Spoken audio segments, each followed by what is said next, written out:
Good evening. Welcome to the August 12th meeting of the Newtown Township Supervisors. I'd like to start with a moment of silence.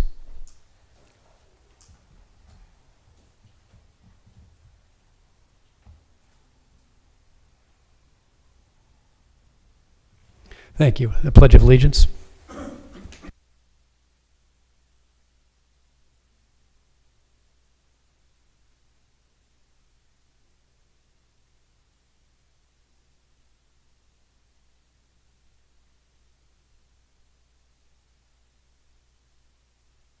Okay, thank you. One special note, the Board of Supervisors work session for the 17th has been canceled. Okay, I believe we have no special action tonight.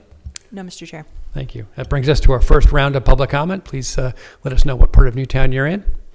Thank you.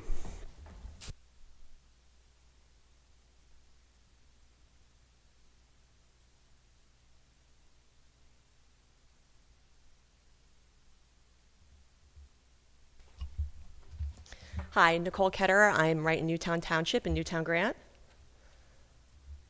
Good? Okay.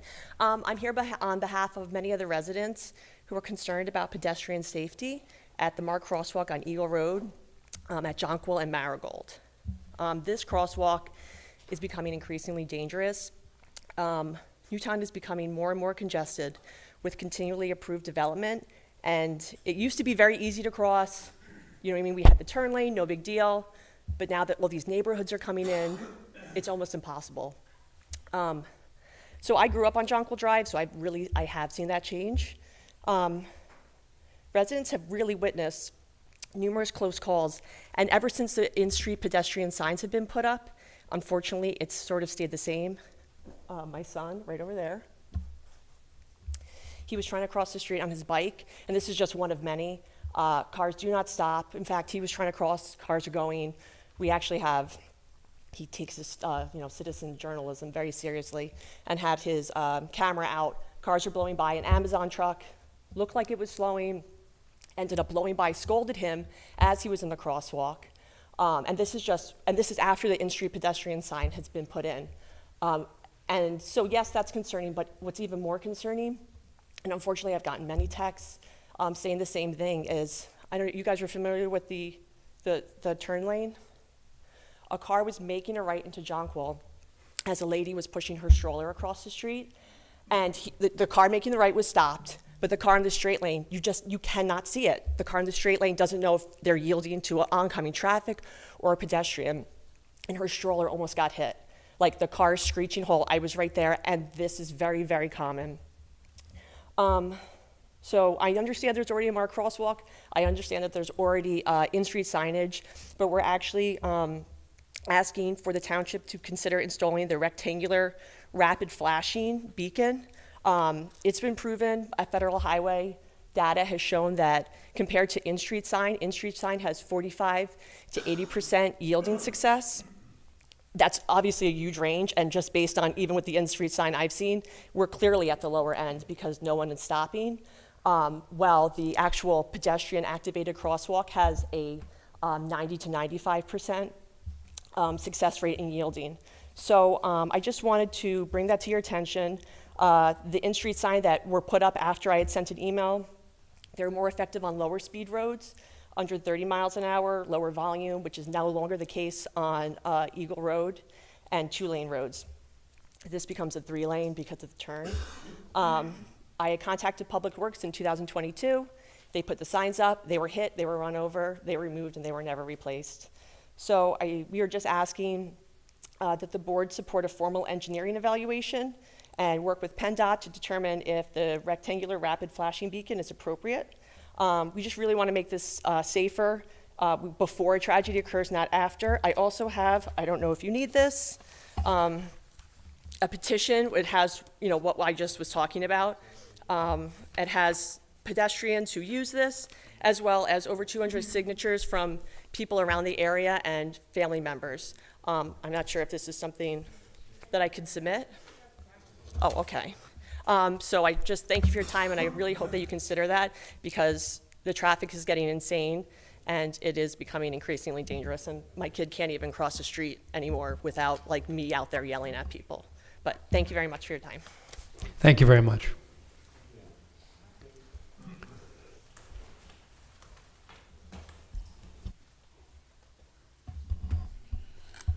Good evening, Charlie Foyer, Newtown Walk. And thank you, Nicole. It's not the first time we've heard about pedestrian, bicycle, and wheelchair safety in Newtown, is it? And on that note, I'm familiar with where she's talking about, and it's not the only one in Newtown. So I believe an engineering study on that is appropriate. And I'd also like to ask for an update on the two ongoing pedestrian projects, one being an update on the crosswalk at Chandler Hall, which is a rapid rectangular flashing beacon project, and also the curb and sidewalk project on Newtown Yardley Road. Thanks very much. Thank you, Charlie.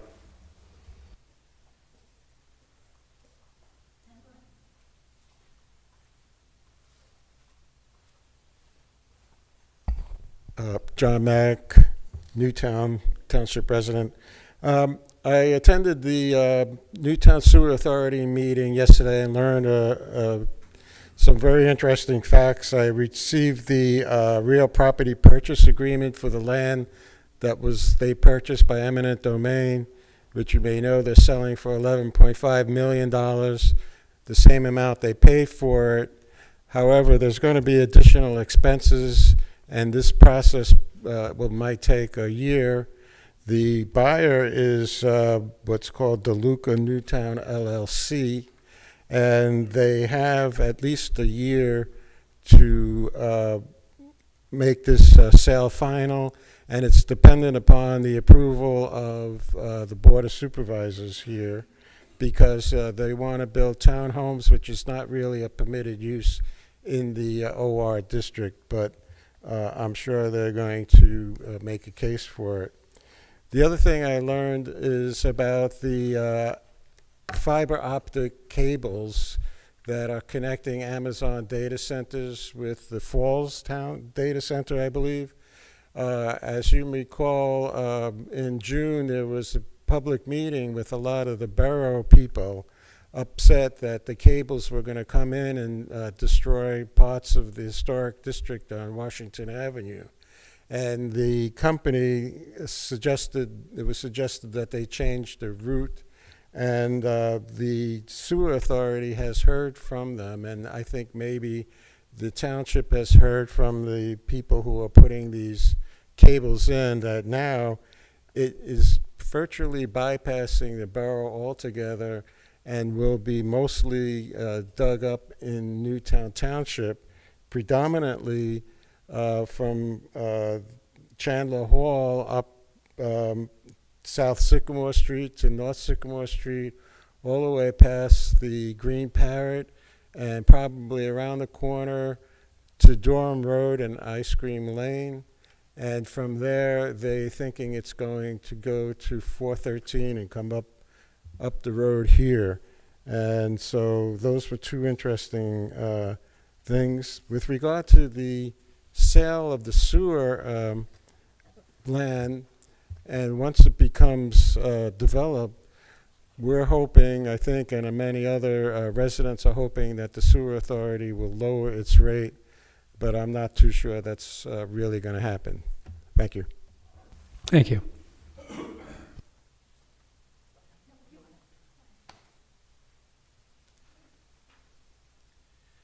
My name is Kurt Risley. I'm a 37-year resident in Newtown Township in Durham-Lee. First off, I want to thank John Mack for his diligence in keeping everybody informed about what's happening with the parcel of land that the sewer authority purchased last year, and updating the pending sale agreement that they have with a new developer. I just want to make my feelings known about that. 3 years ago, this body said no to a developer who wanted to put multifamily housing on that same parcel of land. They asked for a variance in the zoning, and the answer by this body was no, and that was the right answer. So when a new developer comes and asks for the same type of variance for multifamily housing in a zone where it's not permitted, I hope that you respect the answer that you gave 3 years ago and say no again. Nothing has changed in the situation except for the name of the body on the deed.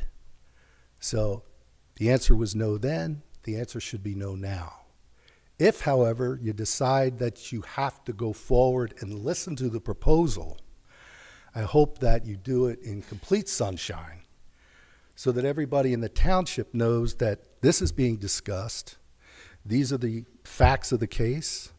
This is what are the pros and these are the cons, and that when that is going to be discussed, that you publicize to everybody in the township, this is what we're going to be discussing, this is when we're going to be discussing it, so that people can come and make their views known about that, because that issue is very important to the township as a whole. It's going to have a big impact on traffic if multifamily housing goes into that parcel. I don't believe it's allowed. In fact, I believe that if you make a variance to the zoning, that would be considered spot zoning, which is illegal. So hopefully you respect the decision that you made 3 years ago, make the same decision now when this comes down the pike and gets placed in your laps. Thank you. Thank you.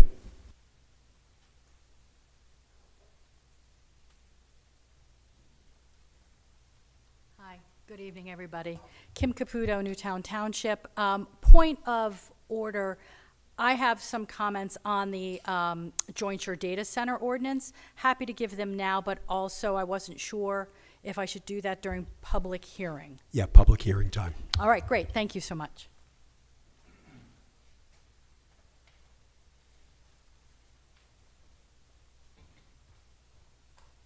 Hi, good evening. I'm Karen Ulmer, also from Newtown Township, and I'm also here to question and ask for transparency regarding the condemnation of the land that was then to be used for the sewer plant that was then abandoned. One of the things I would like transparency on would be on the condemnation, since there was a sitting supervisor that sat on both the board that condemned for the sewer authority, as also sat on the supervisor board that then stopped the sewer plant. And that raises, you know, some issues where we would want transparency, especially in light of the fact that the owner whose land was condemned is someone that has been publicly criticized by that supervisor.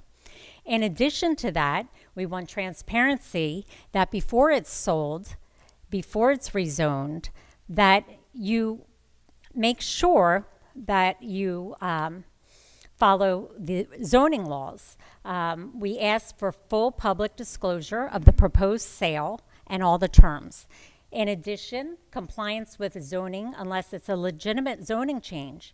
We need public input. So when it was going to be a sewer, the supervisors allegedly were in support of that. And then the supervisors, after the condemnation, no longer supported it because Middletown residents were complaining about sewage and for other political reasons. So in this particular case, I think it's very vital that you get input from the community on how that land should be used. We've already had disastrous development of land down in the village of Newtown, which is a hazard. It's overdeveloped in the shops of Newtown, if anybody goes down there, which is why you probably had numerous restaurants that have gone out of business. I think Ordana's the latest restaurant that is no longer going to be there. And it's because it's a hazard. It's a hazard for the children that are e-biking down there. It's a hazard for people that are driving down there. And I don't want to see the same thing happen on this land. It's not zoned for residential development. It was opposed by the Board of Supervisors back when an application was put in to make it into apartments. It was one supervisor, who's no longer here on the board, specifically said that that land backed up to a country road and was not appropriate for residential usage. But now this board is considering possibly zoning it for the use of building townhomes. We don't need townhomes. When the study was done before, it said there weren't enough new residents in Newtown to justify having those new homes. Has a study been done to justify having these townhomes before it's converted to townhomes?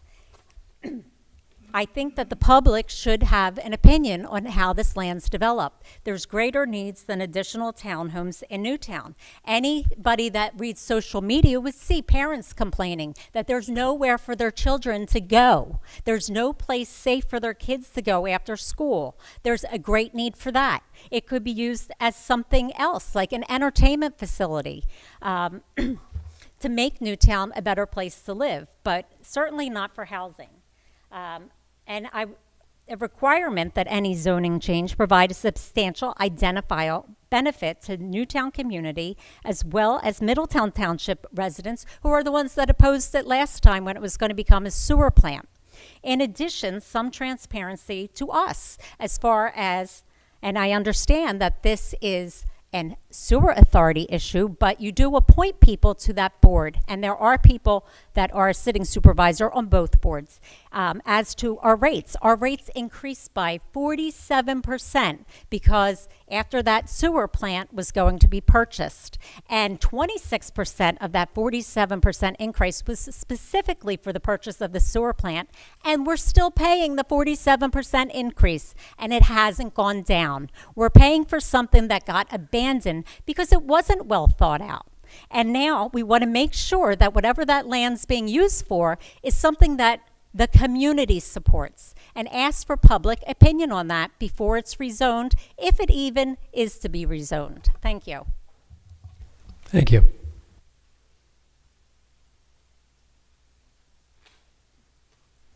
Good evening, everybody. My name is Bradley Cooper, Newtown Grant resident since 1999, and some of you have seen me speak up here multiple times throughout the years from 2020 to 2025. Some of you are newer that won the last election, so you don't know me as well because I haven't been coming here much this year for many different reasons. But in the last 5 years, from 2020 to 2025, we have seen a lot of different things get approved, and I'll just briefly do them.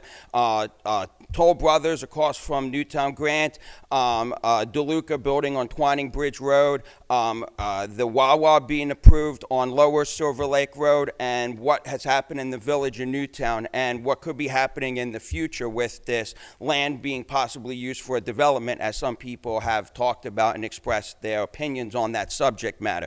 But every single time that those were approved, you didn't care what the residents said. And I'm not talking to the two new supervisors, but the people that were on the board beforehand, because you didn't have a say in that. But you didn't care. You showed that the residents didn't matter. The applicants was what you cared about. You fought for them. You negotiated with them. You worked with them. You went behind closed doors and made an agreement with them, and then came up here and said, look what we did. Look how great this is, because it made the citizens better off because of the deal we made and the applicant happy. You didn't show that we mattered at the end of the day, that you fought for us, or that you thought about the issues and problems that arose. One example is two gentlemen came here last year on Twining Bridge Road with a house that's being built right now, begging you guys don't allow DeLuca to build on this parcel of land because of how it butts up to a house. There could be water runoff. It's going to be in my view of my windows. And the supervisors were more concerned about some dilapidated structure that I guarantee most residents here don't even know existed. And I've driven on Twining Bridge Road so many times, I don't even know the building or garage, whatever it was, existed, and you decided that that building that's dilapidated and run down is more important than two residents who are getting screwed over because of DeLuca. Everything that's been decided from every time I've been here with the residents, talking to you, explaining things, has never been on the side of the residents. We, in my opinion, were the last things that were cared about, worried about, or fought for. It was always, what does the applicant need to have them be supported? And it's not like we didn't know these things are coming down the pikes. Like right now, we know DeLuca wants to build on this parcel of land. We could start working on it now and change the zoning laws, put things in place, write a referendum or whatever the terminology is. There's stuff that we can do right now to stop it instead of waiting till next year and be like, oh, it's too late now. It's already behind the 8 ball. There's nothing we can do. Now we got to negotiate with them. So I would like it that, in my opinion, that we could start seeing our supervisors show care to the residents so we don't get inconvenienced or screwed over when we have to live with something that some of you don't have to live with because you don't live there. I live in Newtown Grant, and I have to live with more animals and more squirrels and mice and rats coming into my house than I did before because there's nowhere for them to go. So when you make these decisions, show that you actually care about us and not everybody else that comes up in front of you, because I haven't seen it in the past 5 years, and I've been coming here very frequently, and you could ask John Mack for that, seeing me all the time here. Thank you. Any other public comment?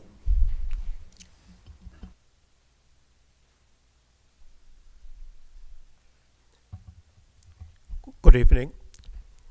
Is this on? Can you hear me? Good evening. It's Roland Holshaw. I'm a resident of Newtown for 30 years. My wife and I live in the Fawn Hollow section of Newtown Grant. And I'm also here to voice my opposition to the proposed plans around the sewer authority and DeLuca, like my other neighbors have talked about. If there is a zoning change, it clearly should be for the benefit of Newtown, for the Newtown residents, the taxpayers, as well as the township overall, as well as it should be with input, as my other neighbors have asked, has stated, should be with input from the residents of Newtown. And for that reason, I basically oppose and strongly ask you to not support any zoning change, at least not unless we go through the proper channels, the proper procedures, as well as seek public input to that. And that's what I have to say. Thank you. Any other public comment?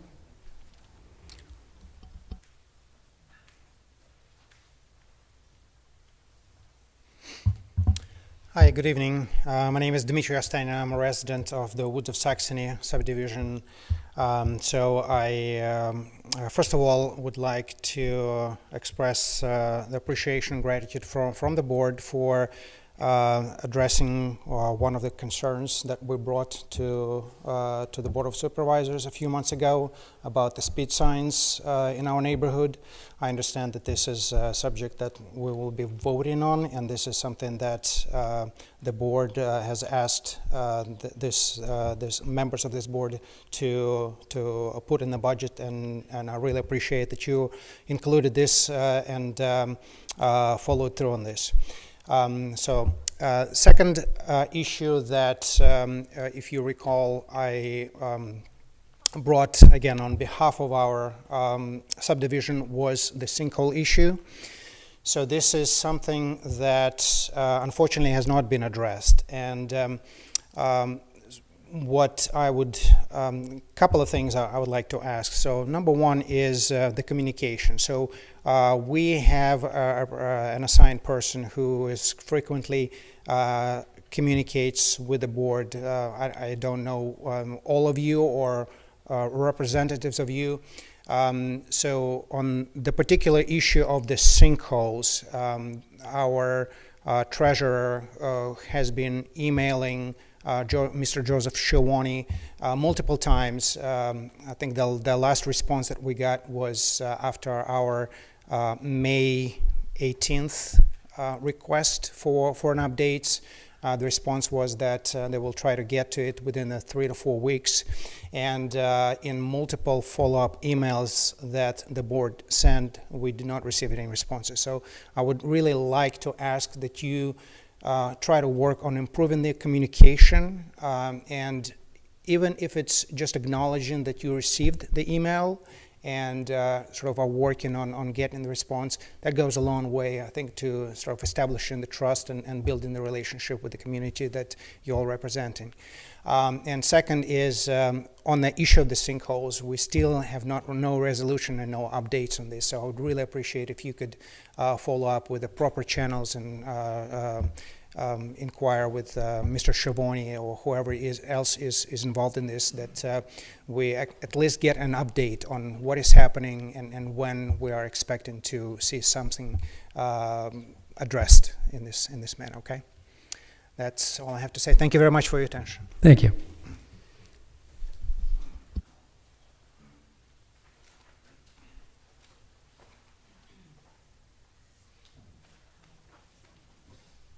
Evening. Earl Monk, I'm a resident of Fawn Hollow, Newtown Grant also. Before I raise my issue, I had a question process. How does this work? I see people just come up, make comments, you guys sit there, and I'm not, how does it work?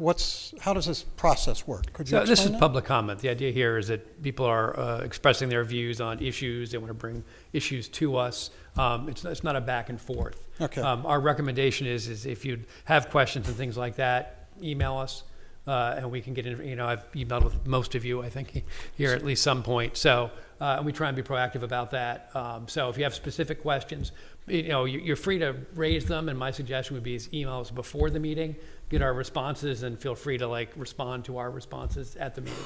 Okay. But again, the orientation of this meeting is it's sort of a one-directional public comment where you're providing your input on topics and things for us. And then obviously we have things that we'll say, but this isn't like a town hall. So how does that follow-up work? How do you do that? You don't do it here tonight, I would assume. You but send me an email and we will converse. About how the process works? What do you mean? Sorry. So people came up, raised their concerns. I'm going to raise one too. Yes. How does the follow-up on that? I understand you're just going to listen. We'd be here for 15 hours if we went back Right. and forth. How do you follow up on all these things? How do we hear about the sewer? How do we hear about the issue I raised? How do we hear about the other issues? How does that get back out there? Certainly, if people, like for example, zoning, at some point I have a point where I can talk. So if you look at the agenda, there's board members, chairman. There's an agenda? On the wall, in the back there. Oh, sorry, I missed that. Okay. So right. So there's a period of time where we have a period of time that we can talk. Also, there are specific, as we go through individual motions and things like that, we ask for a public comment on a specific motion. Okay. So Ms. Caputo is going to be talking to us about Fine. data centers. We get the data center section. I'm good. I got you now. Okay. And I apologize for not No, saying it's a that. good question. Okay. It's a good question. And my comment actually ties back into the woman that talked about crossing Eagle Road. We've been looking at, or we've been wondering, Newtown Grant runs Jonquil around Eagle Road, and there's no sidewalk continuation from Jonquil to Jonquil on Eagle Road.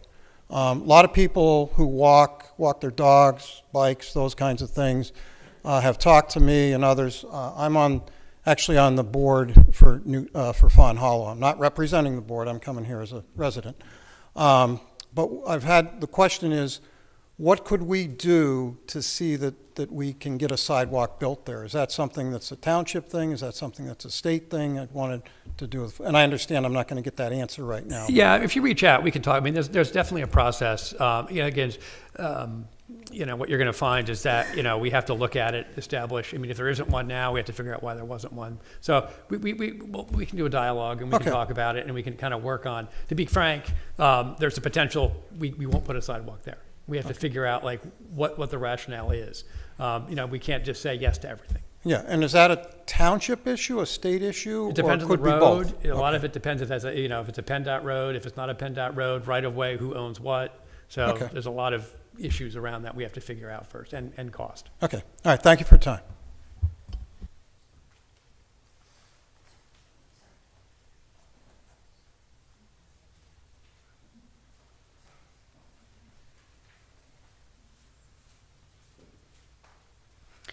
Good evening. My name is Panayota Rosano. I am a 16-year resident of Newtown Township. I live in Newtown Grant, diagonal to where Nicole is. We purchased the home that we have now almost 9 years ago. We back up to Eagle Road. Quite frankly, it comes down to I can name instances that I have seen and or my children have nearly been clipped by cars. So on the heels of everything that everyone has to say here, even so much as needing a sidewalk, we are overpopulating Newtown and the people need to go somewhere. Let me start with 2 days ago, my husband and I are at the stop sign, and because people are also distracted and on their cell phones, and I understand that there are laws, but if we're not enforcing those laws, if we're not doing the right thing, and this Honda literally just swerved off and up onto the grass, and then he rewrites his car and keeps on going, and all you see is up and down, okay? I was also on my way back from work. I stop, and I let a woman who is frightened half to death with her baby carriage And I stopped a full car length, and I let her go. And I had 2 cars, one zoop up behind me and go into the turning lane. My windows were down, and I laid on the horn, and I screamed at this person. And I said, there's a woman crossing with the baby carriage. And he slams on the brakes and goes, I saw her. No, you didn't, okay? Then the other person comes around, almost rear ends him. He's creeping up. This poor woman's scared half to death with the baby in baby carriage, okay? And then the person behind him tries to get in front of me and the other. Where on earth are you going that you need to go that fast? If it's that important, then you should have left earlier. I know everybody knows these rules. Nobody ever follows them, okay? I get it. But what do we need? Do we need somebody else to die? Do we need a dead body? I can also tell you, I was living in that development not 1 year, and I got T-boned, okay, with my babies in the car, because it is a 35-mile-an-hour road, and no one, excuse me, maybe me, maybe Nicole, maybe her mom, no one goes 35 miles an hour. No one, okay? And I know this because I know the kind of car that I had, all right? And it got destroyed. That's how hard I got hit. And I had my babies in the car. And thankfully, everybody is okay. And do you know what happened then? Nothing. Okay? So now here we are with more people, more traffic, more speeding, more distractions, more anxiety, more sheer madness. I don't know what else we need. And to your point earlier, because I'm new to this too, that we can converse. Nicole tried. The answer she got was, come to a meeting. Okay, great, here we are. Now what? Again, do we need another dead body? This is what happened at the Green Parrot. And now all of a sudden we pulled out all the stops. No turn on red, no turning this way, flashing lights. Why does it have to come down to somebody dying before we do something? It's just unnecessary. It really is. And then I'm also going to speak on this sewer thing. I don't know much about it, but I'm going to tell you this much. I'm a resident of Newtown for the last 16 years. My husband's job brought us down here 17 years ago. I'm originally a New Yorker. I'm not part of the wave that's happening now. Okay? I'm the daughter of immigrant parents who came to New York seeking a dream. And I knew well before I met my husband that I was going to leave New York. And one of the many reasons why I was going to leave New York was because of how overpopulated it was becoming. I keep telling my husband to open his eyes and watch the fact that that is happening here. And it is appalling. Newtown is such a beautiful place to live, and we keep stripping it away for all the wrong reasons. And it's just unnecessary. So I appreciate everyone being here, and I know I'm probably the least prepared person, but you know why? Because I'm here. This is where I'm coming from. I'm coming to you as a mother of 2 young boys who are petrified to cross the street. I will not let them cross the street without me. 13 and 8, forget the 8-year-old, not even the 13-year-old. Because you needed one distracted driver. And do you think I want that phone call? Do you? Do you? Do you? No. Do I want to hear screeching tires? My car, when it got hit, by the way, I was coming home from work. I had just picked my children up from daycare. My husband had pulled in right before me. He heard screech, bang. And he went, oh, my wife should be coming in the driveway any second now. Imagine the look on his face when he turned the corner and he saw that it was me. I'm lucky that I didn't get hurt. I'm lucky that both my boys are still alive. But nothing happened then. What do we need? I know that if I was complicit in somebody dying, I would never be able to put my head on my pillow at night. I don't know what else you guys need. I understand it takes engineering studies. I get it. It takes work. It takes money. So then let's put our priorities where they belong, please, okay? I used to live in Eagle Ridge. I was here back then, and that development that went in there. And these idiots that came probably from New York, forgive me, and I'm one of them, okay? And they paid $1.1 million for a townhouse. My husband and I did something stupid like that when we lived in New York because we were like, ooh, new, shiny. And now those people can't wait to get out of those townhomes because they are landlocked. And they realize that to get out of their home, it takes them a half an hour to get onto Buck Road, which was exactly what I stood here and pleaded about at that time. My husband and I were lucky enough to sell our townhouse that was in Eagle Ridge before that disaster got built. But here we are, and we're talking about more building, more developing, more doing, more people.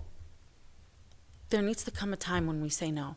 There needs to come a time when we say enough is enough, and please, for the love of God, before someone dies. Thank you. Thank you.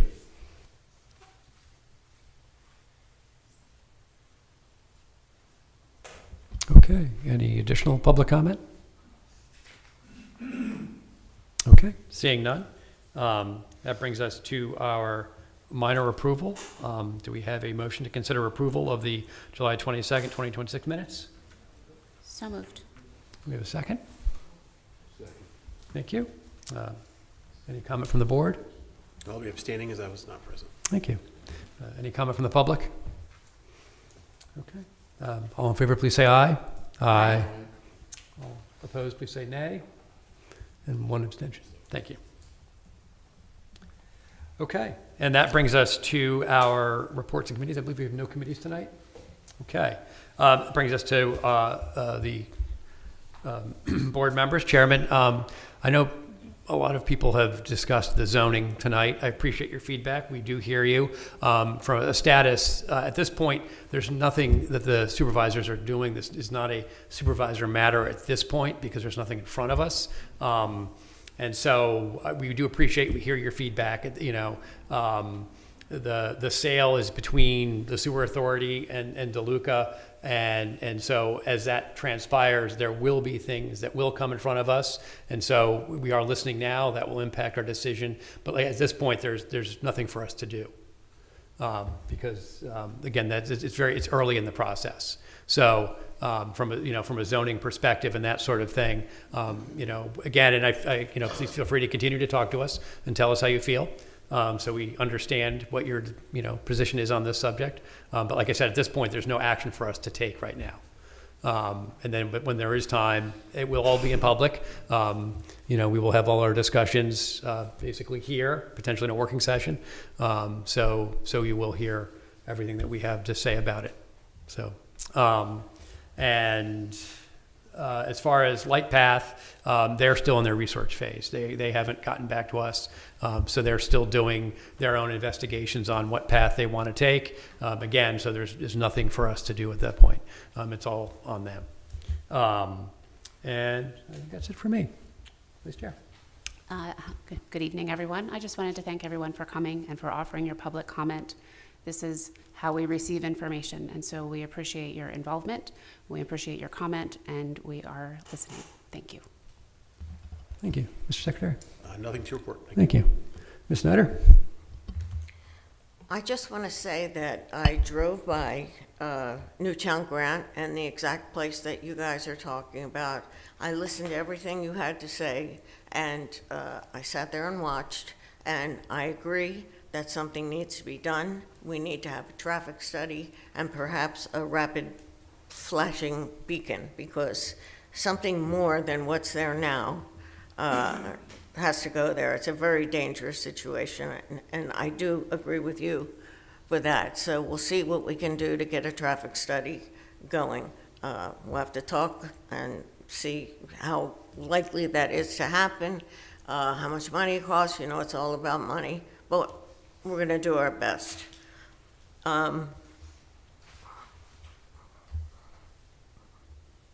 That's pretty much, I will just say that I resigned my liaisonship to the EAC. I no longer am the liaison to the EAC, and also there is no longer a quorum in the EAC. They are missing a lot of people. So I think the first thing to do is if anybody wants to be a liaison to the EAC, which is probably one of the most difficult liaisons to be a party to, because it involves, physical work. But if anybody, any supervisor wants to, I'd certainly bring them up to speed, but we had our chair quit. There's a lot of problems with that, with the whole process going on over there. So right now, that's where we are. Thank you. Thank you. Mr. Calabro? Nothing to report. Thank you. Okay. I believe that brings us to our public hearing. Thank you, Mr. Chairman.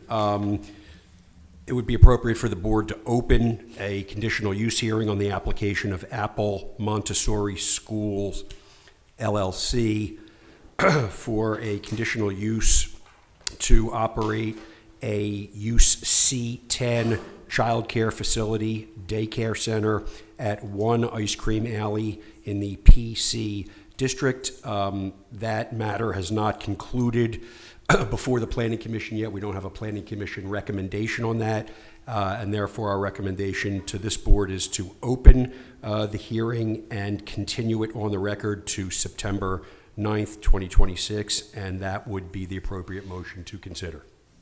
Thank you. Thank you. Is that a second? Second. Thank you. Any comment from the board? Any comment from the public? All in favor, please say aye. Aye. All opposed? Motion passes. Thank you. Thank you.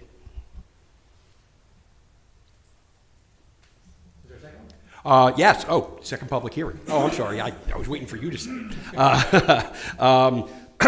it. This evening, we are also opening a public hearing, but not on the record, since this is a legislative function, not a quasi-judicial function. But we are opening a public hearing to hear and consider enacting an ordinance amending the joint municipal zoning ordinance to provide for data centers in the Jointure limited to Wrightstown Township. The ordinance has been reviewed by all three Jointure participant planning commissions. It was drafted in large part by the Bucks County Planning Commission. It's been reviewed, it's been amended, and it is before the board this evening. It has been advertised for a public hearing this evening. So it would be appropriate for the board to have any discussion it wishes to have on the ordinance. It would then be appropriate for public comment on the ordinance, and then it would be appropriate to consider enacting the ordinance by motion. Should we do the motion first? We can take the motion first. The motion would, if the board's of a mind, it would be to enact the joint municipal zoning ordinance amendment to provide for data centers in the Jointure. Do we have such a motion? So moved. Thank you. Second? Thank you. Any comment from the board?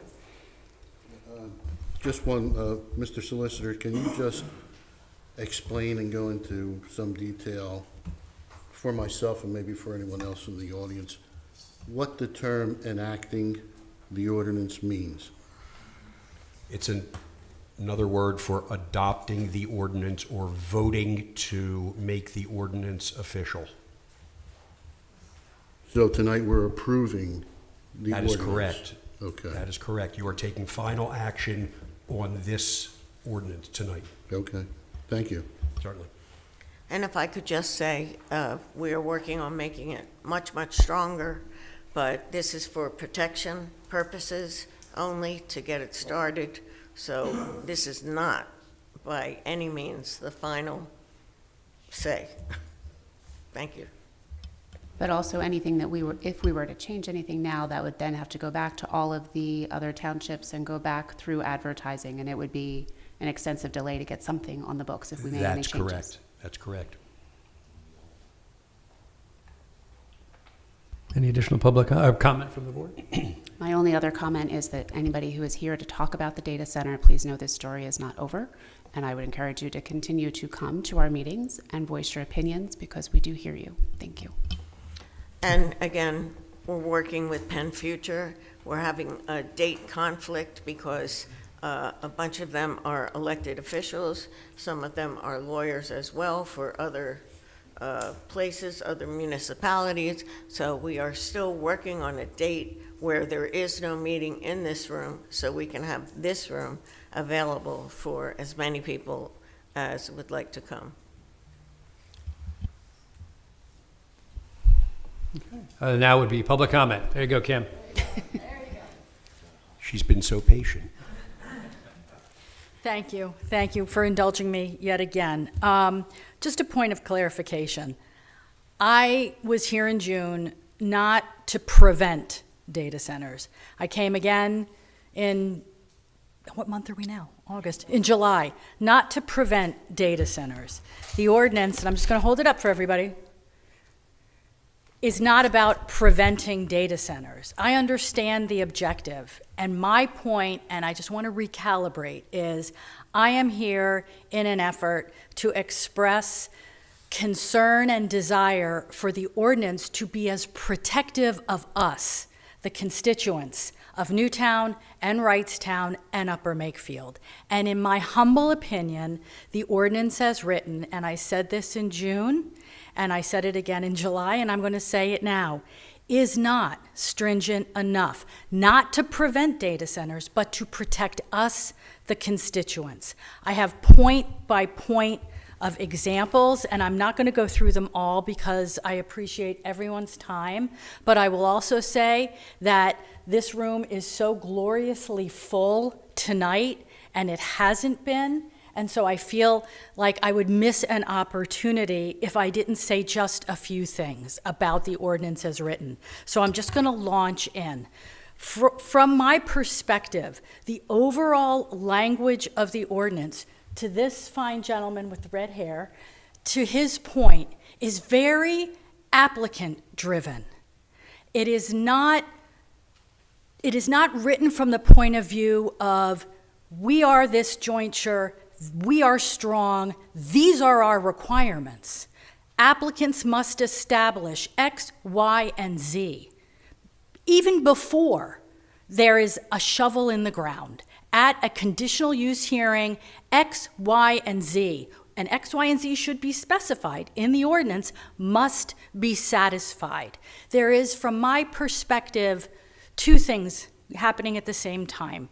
One, the jointure is never going to be in a position of power until right now, when it is drafting its ordinance. You will have no other opportunity to assert power against the applicant. This is your time, so make sure the ordinance speaks to that moment.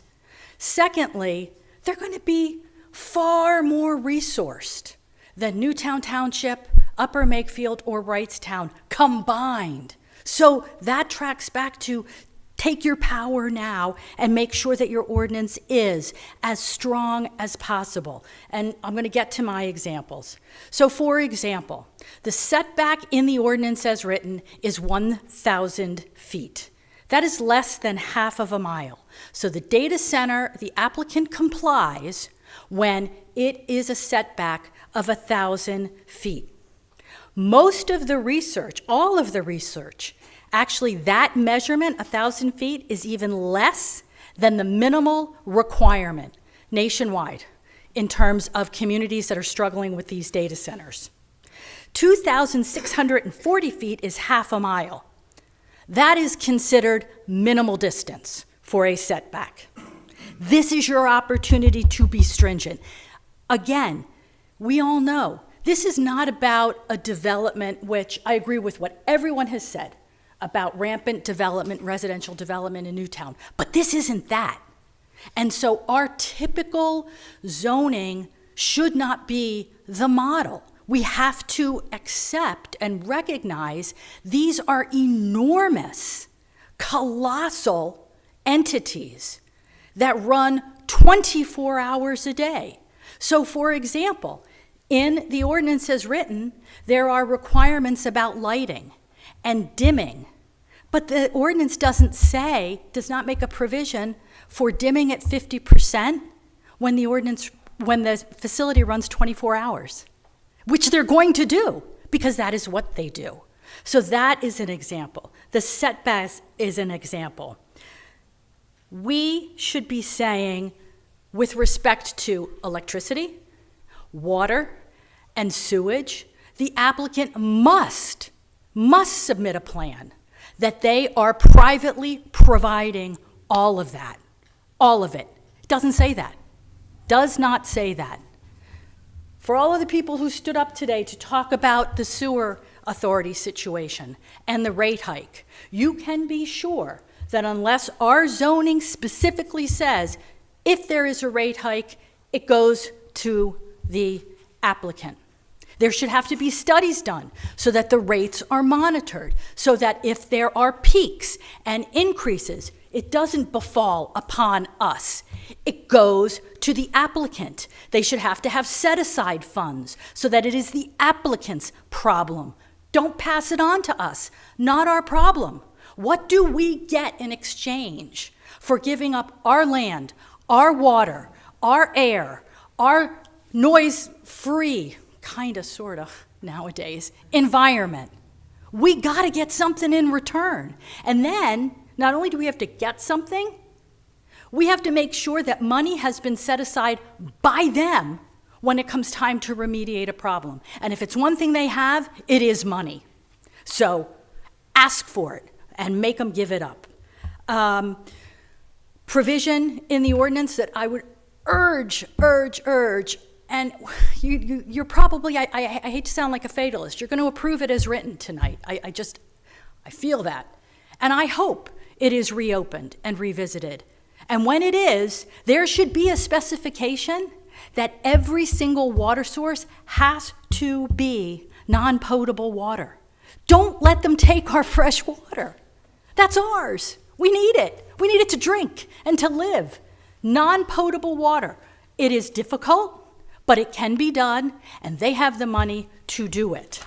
I'm getting close to the end. Electricity is what they gobble up. So make sure they're not plugging into our grid, and if there are increases, make sure none of us have to pay for it. Make sure that the water, which they need tons of, please make sure that our groundwater is protected. For those of us who are on wells, please make sure our wells don't run dry. Please make sure that the water that they discharge, which is waste, if it's going into the public sewer system, please make sure that studies are done before shovels hit the ground in terms of what that load is going to look like, because I can guarantee you that if the sewer authority now is struggling with a data center and what it produces, forget it. They're never going to have capacity. And so that retrofitting has to be at the applicant's expense to deal with it. Do not pass it on to us. There's nothing, so what for the group, there's the ordinance, and when it talks about water and wells, there's a direct citation to what Wrightstown has written with respect to its water and its wells. And good on Wrightstown, because it's pretty extensive, I have to say. I think Wrightstown did a great job, but here's the problem. From what I can tell, and I may be wrong, and I am absolutely fine on being corrected, the water well Wrightstown ordinance was written in 2007. Data centers were not a glimmer, I don't think, in anybody's eye at that point. So I have to assume that the intent behind this was probably the thing that people could forecast at that point, which is pretty extensive residential development. How do I know this? I know this because in the Wrightstown ordinance, they make a presumption in terms of water usage, and it's I don't want to say it's comical, because this is not a laughing matter. The Wrightstown ordinance speaks to an assumption of water usage of one home having 3.5 residents, each resident using 150 gallons a day. Data centers, on average, can use up to 1 million gallons of water a day. And so I say, as a first step, if Newtown is comfortable relying on 5 bullet points around water that essentially incorporate Wrightstown and its water and well requirements, you're going to vote on it tonight, and I there's not much I can do about it, but I would certainly hope in the next iteration we step it up and write something that is specific to data centers, because water usage at 1 million gallons a day is we should all be concerned about that. So I thank you for listening. I will continue to bring these types of comments forward, and I eagerly await, as others have articulated, transparency and advertising about when the next conversation is going to happen about the next iteration of this ordinance. Thank you very much. I appreciate your time. Thank you. And just to be clear, as Kim pointed out, this is, the analogy I would use is we were basically driving down the street in a Model T with, a plate glass window and no seatbelt. And what we're trying to do is sort of get ourselves into a Civic so then we can build the Volvo. Okay? We're trying to move forward. We had nothing. And now we are putting something down to give us a base layer of protection. And the way that you protect yourself, air quotes, from a zoning perspective is you have ordinances that are topical to the types of buildings. In this case, we're thinking about data centers. And the argument is perfect is the enemy of good enough.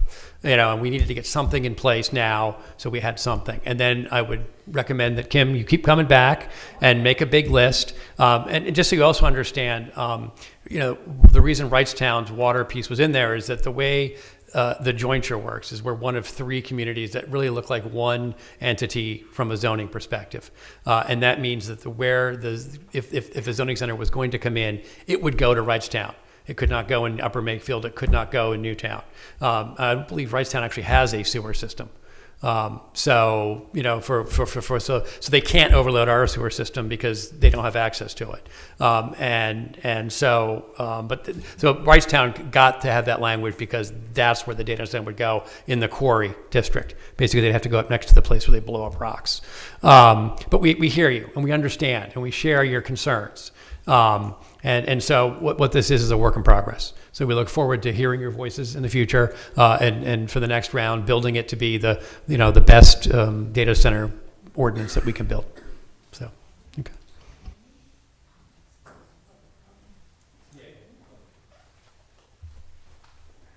I just want to say, John Mack again, this ordinance was written by a lawyer who knows absolutely nothing about data centers. There was the Penn Future model that he was given and he refused to use it. He came up with his own idea, whereas when you had the Wi-Fi, the 5G network, that an ordinance relating to 5Gs, remember that? The Jointure hired an expert in 5G to write it up. They also worked with the Bucks County Planning Commission experts to do ordinances. This ordinance was written by somebody who knows absolutely nothing about data centers. Now, I could quote Mr. Calabro about, well, let's do something in the future. That's not how government works. It's not going to happen. That you're going to revise this. I'll make a prediction right now. This will never be revised, okay? And you're going to be stuck with an insufficient. You're going to be stuck with a Model T instead of a Mercedes. You went about this the whole wrong way. I'm not blaming you guys. I'm blaming the Jointure for having this know-nothing lawyer write this. Thank you. Thank you. Any other additional comment? Thank you. Hello again, everybody. Bradley Cooper, Newtown Grant resident. I've come to these proceedings before, specifically Wawa, where they were talking about our zoning laws. And some of our zoning laws, which again, I'm not a zoning expert. I don't know the ins and outs of our zoning laws. I don't have any need to know them for any particular reason. But when I went to those proceedings, they ripped apart our zoning laws, the Wawa people, because they said the zoning laws are from the 80s. These don't even comply to today's teachings, what we teach in schools nowadays. So our zoning laws, not just in this particular subject on data centers in general, are just so outdated, and I don't ever see anyone ever talking about let's update our zoning laws in general for everything. I just see it being stuck in the past, and we only update them or change them or tweak them for a specific reason, and then we leave everything behind instead of having maybe a group of people that work on zoning to get everything up to 2026 standards. So it's easier for us in the future to probably make a zoning ordinance change or a zoning law change that will be adequate to what we're trying to stop or allow or do in the future, instead of just saying, okay, we're going to add this to the 17 million other zoning laws that are 20, 30, 40 years old, that someone like Wawa can come in and say, well, we can't even go by this because it's not even correct, and then get whatever they want. So I think that we need to start from square one and get the current zoning laws and this together, started from scratch, and work to get them all up to 2026 standards, so we're not back in the Stone Age where people can come in and just rip them apart because they don't even comply to today's standards. And I've complained about this before. I don't know the process or the procedures to do that. I know there's so many of them that would take years, but at least start somewhere and work on it. Maybe have a team, maybe have a subcommittee or somebody working on them behind the scenes that can work on that and talk about, here's what we achieved, here's what we did. Because I've been to other township meetings where they're working on different projects with different people that they get, maybe college students, or they have teams of people that are working that are part of the community that are volunteers to get involved in this. And I guarantee we have tons of volunteers in Newtown that would love to get into these type of activities, that would want to help out and make the community better. So I think you need to start from one before you go to the other. Thank you. Any additional public comment? Okay. I know this isn't kosher, but I'm going to make a comment that the next Jointure meeting, I'm going to urge them to go right to the Penn Future Ordinance and stop all this bull with all this lesser stuff, as you say. It's just ridiculous. We have a strong ordinance written. Let's go for it. Sorry for the interruption. Thank you. Okay. All right. All in favor, please say aye. Aye. All opposed? Thank you. Motion passes. Thank you, Mr. Chairman. That concludes the public hearings. Okay, that brings us to land development. I believe we have a sketch plan presentation from Apple Montessori.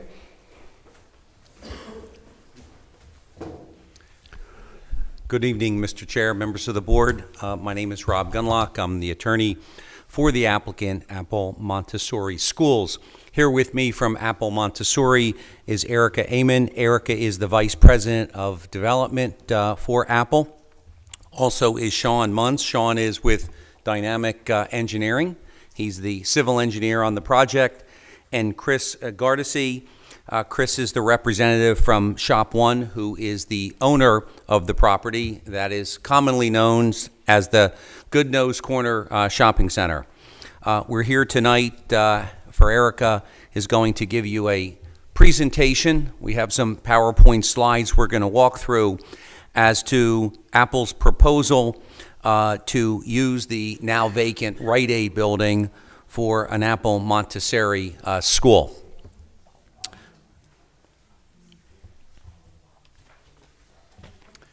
Like I said, Chris is here. He is the representative for the owner of the center, so if there's any questions about the center itself, Chris can certainly jump in and speak to that, and Sean can speak to the engineering. So, Erica, why don't you give everybody an overview about Montessori and the proposal?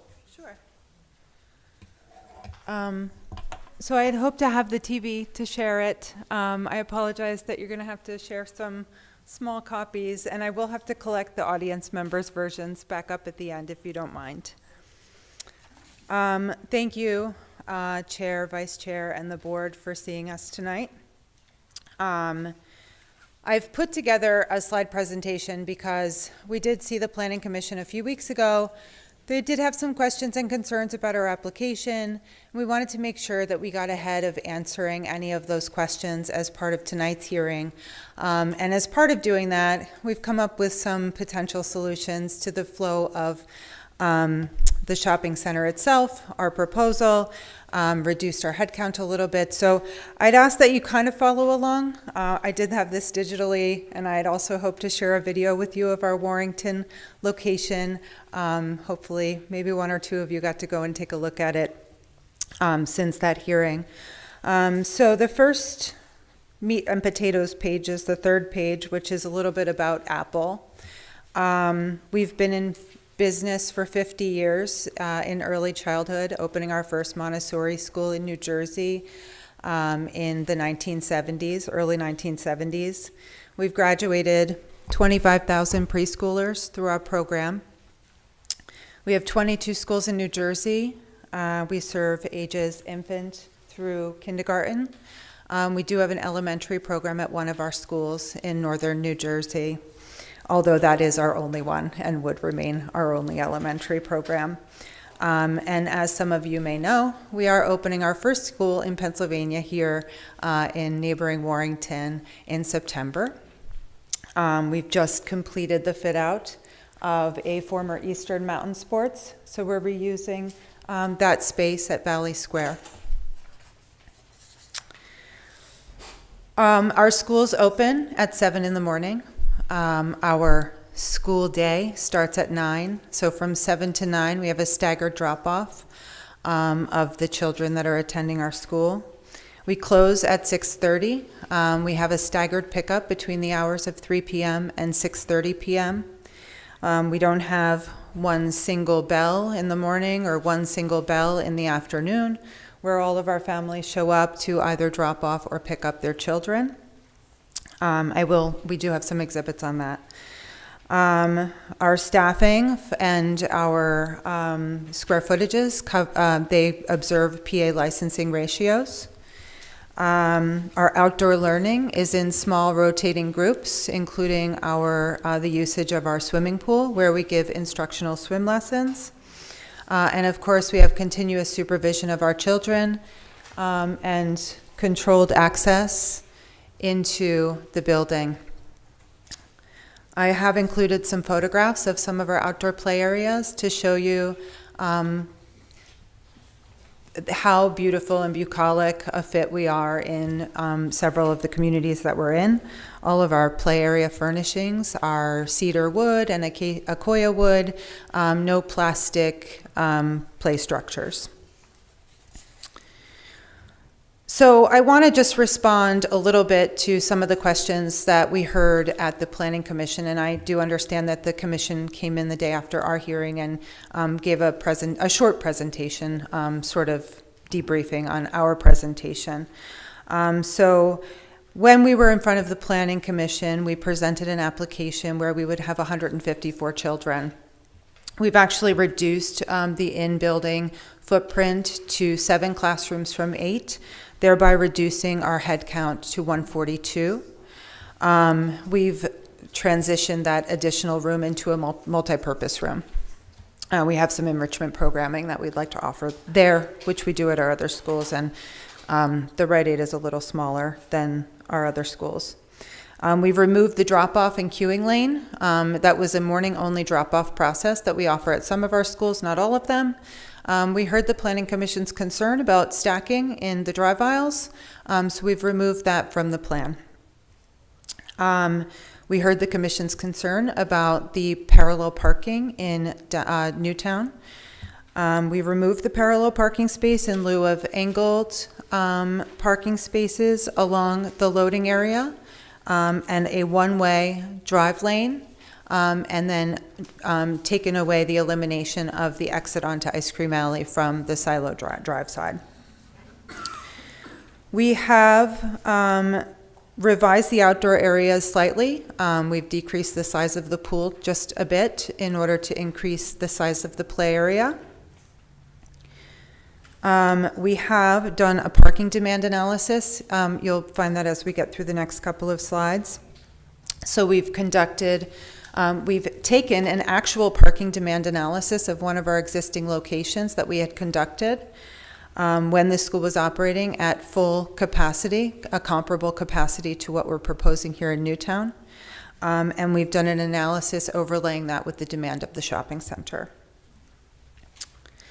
We have addressed the delivery and family traffic conflict by revising the circulation. So instead of coming from Ice Cream Alley towards Silo Drive, that one way in the loading zone, we've recirculated that in the opposite direction. There was a comment about noise concern, and to address that, we have done a planning level sort of concept comparative analysis of the decibel level of children outside comparative to outdoor restaurant seating. We have included the zoning officer's interpretation of the zoning ordinance as it relates to the swimming pool. And we have prepared our responses to the township professionals, although we wanted to hold on sending those in final form until after this hearing, but do plan to get those to the professionals well in advance of the conditional use hearings. So why Apple at Goodnose Corner? We believe that the adaptive reuse of the vacant Rite Aid is perfect for us. We are a permitted conditional use under the town's own zoning ordinance. We are a weekday only, daytime only operation at a shopping center that has several restaurants and weekend heavy demand users. No weekends, no evenings, no nightlife. Our traffic pattern complements the existing shopping center tenants. We would be removing an existing drive-through from the site permanently. We have a controlled schedule use of our outdoor classroom, and every child on site is professionally supervised at all times, of course, which results in a substantially lower conflict than many other potential uses. So my Exhibit 1 is an Apple parking occupancy profile, which is substantiated by some an appendix table in the back. The blue line on this graph represents the actual parking at our actual school in Mahwah, New Jersey, in 5 to 10 minute increments by a traffic specialist who sat in the parking lot and counted the number of cars sitting in the parking lot all day long. They were operating at a capacity of 158 children on the day that this enumeration was taken.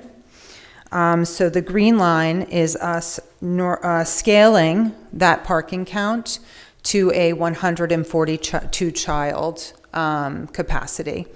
So slightly less demand, but this again gives you the 5 minute incremental parking usage for that location. Our second exhibit shows in the black what Apple's parking demand is over 10-minute increments. And then laid over that is each of the existing tenants, their demand, their usage. And then the black dashed line is a sort of a baseline or a benchmark if we were a dry retail user. Like, for example, we used maybe Dollar Tree, maybe there's a beauty supply store, something like that, a comparable pharmacy, which would, of course, have a higher demand than we would. And what we're showing here is that at 3:30 p.m., when we have the peak overlap between us and other users in the shopping center, Apple's demand is about 29 cars. By 5 p.m., where the restaurants are building in their usage, we have a demand of 13 cars. And by 6:30 p.m., when your restaurants are approaching peak dinner time, we have 0 cars. The next exhibit, Exhibit 3, is a complex-wide parking demand visual for a Saturday at Goodnose Corner. There's really not much that's remarkable here except for Apple adds zero incremental parking to the existing use of this shopping center. The next exhibit is one of the board members at the Planning Commission said, well, if it's not Apple, who could it be? There's a lot of users that are conditionally approved in this district.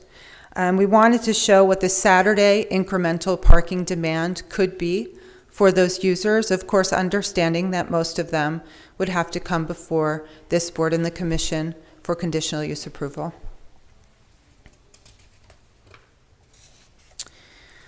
What does this show? So the complex-wide demand in Exhibit 5 is 43 cars at 8:30 a.m., 8:35 a.m., which is our peak, the most usage of parking based on our analysis of our Mahwah location.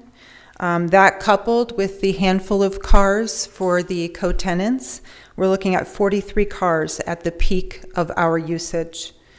Any hour throughout the day, the complex-wide peak is about 92 cars.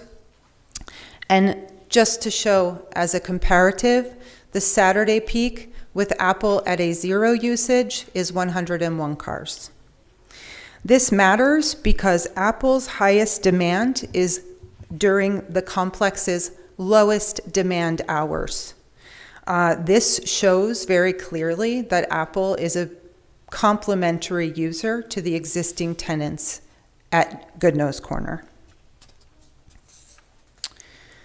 Our Exhibit C is just our site plan. So it's tiny, and I apologize. Sean will show a larger version when he gives his presentation. But what we wanted to show here is the current versus proposed. Currently, Rite Aid is surrounded by parking and a rather large loading zone and drive-through area. We're proposing that we take the field of parking that sits on the retaining wall, we convert that into a play area with a small swimming pool for our instructional use, that we convert the drive-through lane into an even smaller play area for our younger children, our infants and our toddlers, and that we add parking surrounding the play area and then also angled parking along the loading zone, which we would also convert into a one-way only drive aisle. Notably, this proposal does not change the parking calculation for the shopping center at all. In fact, the shopping center is currently operating with 147 parking spaces. Our proposal is 147 parking spaces. And just as a note, the shopping center is approved by variance for 146 spaces. Exhibit 7 is self-explanatory. It's a noise comparison. It really just is meant to show that the decibel level of 40 to 50 children outside at any given time, which is approximately the number of children we'd allow out at once, represents 2 classrooms, is comparable or less than a 70-seat patio with 20 outdoor seats and potentially 1 acoustic musician.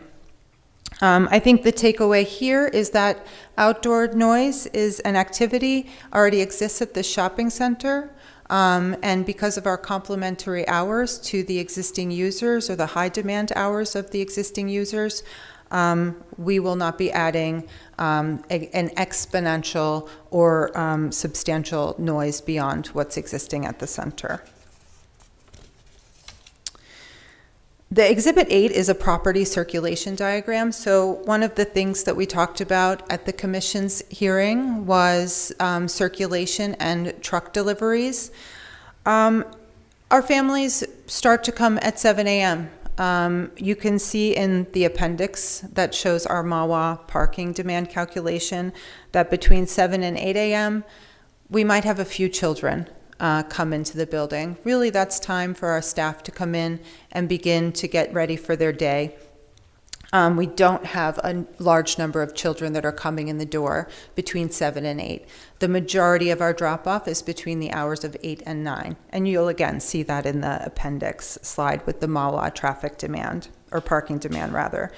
The point of this slide, obviously people are going to do what they want to do.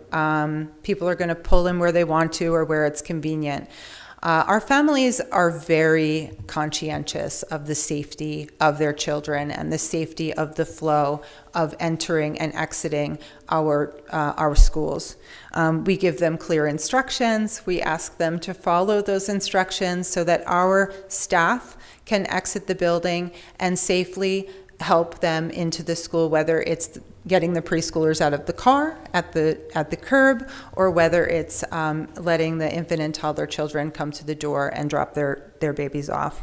Our proposal would create sort of a natural flow of families coming in off of Silo Drive, hopefully using the parking field along Silo Drive primarily, and then exiting back out through Silo Drive, but along that lane on Ice Cream Alley, or exiting directly onto Ice Cream Alley on the Silo Drive side.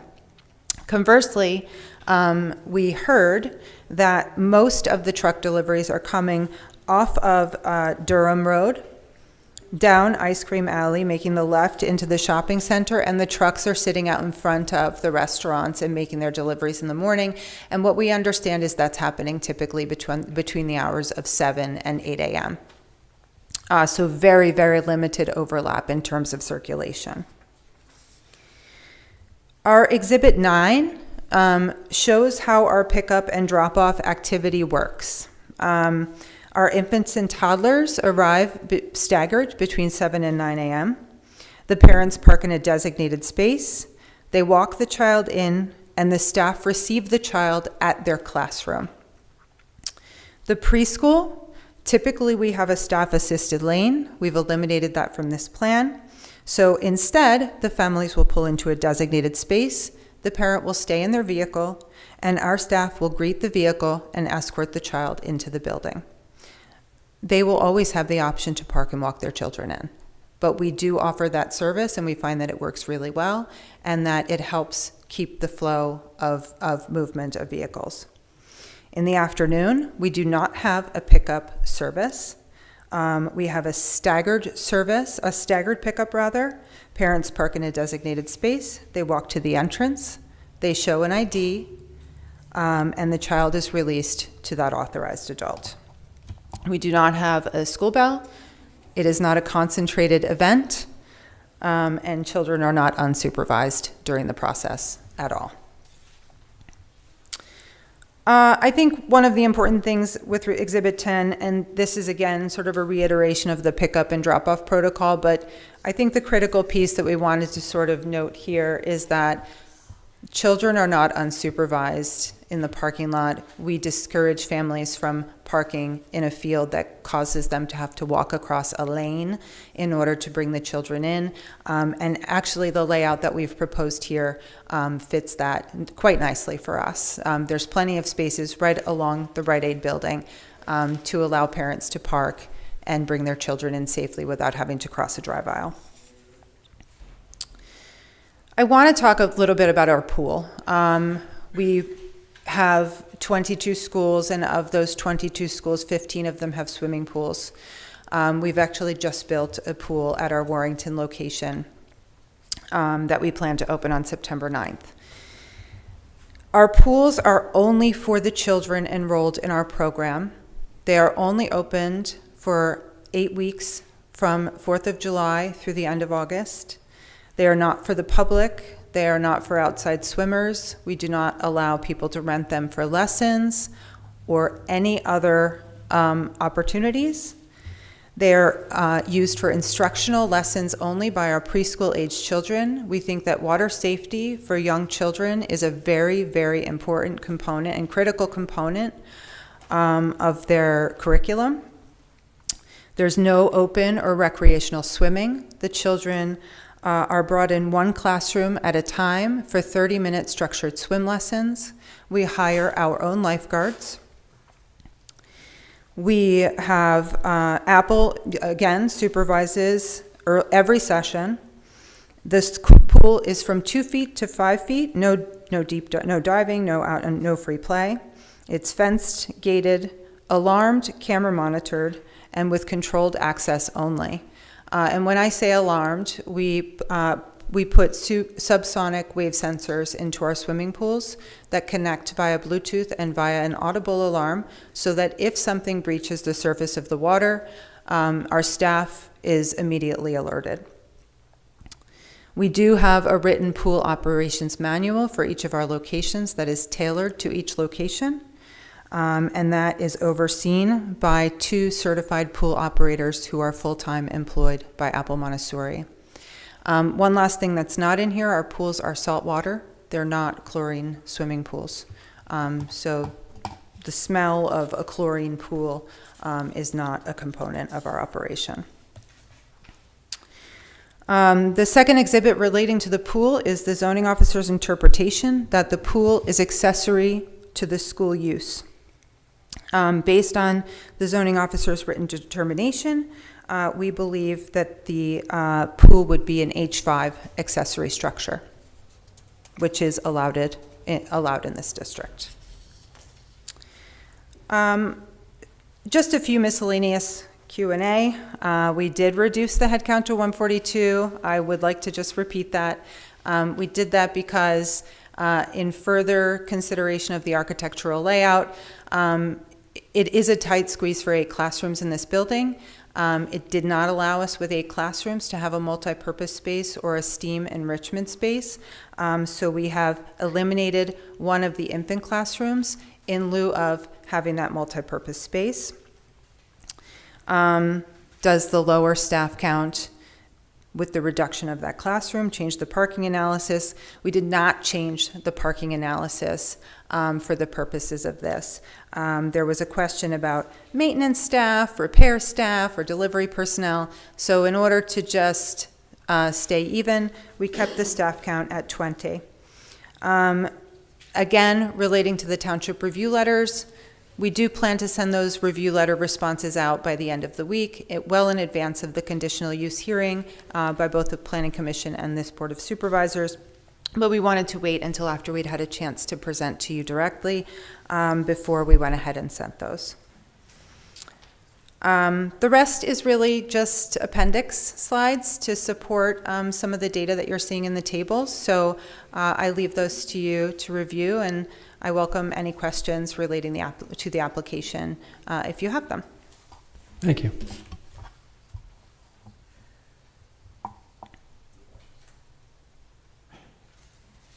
Any questions?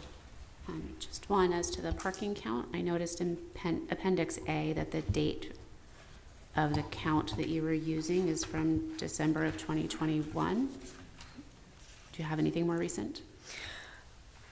So we haven't done a new enumeration, but the thing that's notable about that parking count, that school is actually a capacity of over 200 children. On the day of the enumeration, there were 158 children in the building. So we do rely on that and have relied on that as supplemental data for other traffic studies. We're certainly happy to repeat that. We think that it is very reliable information for a head count below 158 children.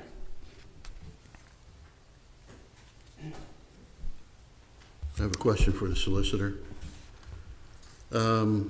This presentation is just something that is given to us preliminarily, correct? That's It correct. still has to go to the Planning Commission, of which the Planning Commission has to give us their opinion.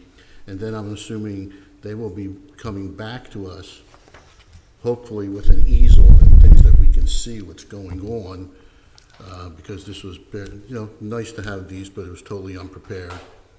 And at that time, we'll be able to ask questions, dissect the plan, tell them what we like or dislike, but this isn't the time to do this. Is that correct? That's correct, Mr. Okay. Calabro. This is a presentation for your information purposes only. Okay. Questions are certainly welcome, and we've had a few.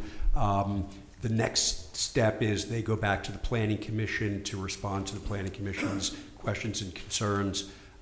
And after that, the Planning Commission may be in a position, we don't know, to make a recommendation on the conditional use and or the sketch plan. The sketch plan does not require any action from this board. The sketch plan is just a preliminary schematic showing generally what they want to do out there. It is not a preliminary plan. But we can question the ins and outs and so on, the two-way streets that haven't been mentioned, Ice Cream Alley, and also Silo Drive being two-way streets. The mention, well, I'm mentioning them anyway, I guess right now, the mentioning of this parking lot is notoriously busy at all times. Whether you drive there at 8 o'clock in the morning to lunchtime to dinner time, which they're going to say they're going to be closed at 6:30, but we all know there's probably a straggler kid waiting to get picked up.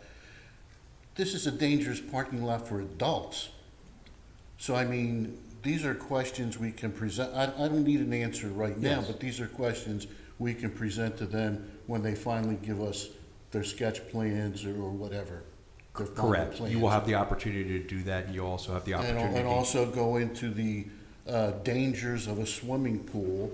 I mean, we have swimming pools all over this township which have lifeguards. And I know we have a huge one at Newtown Grant.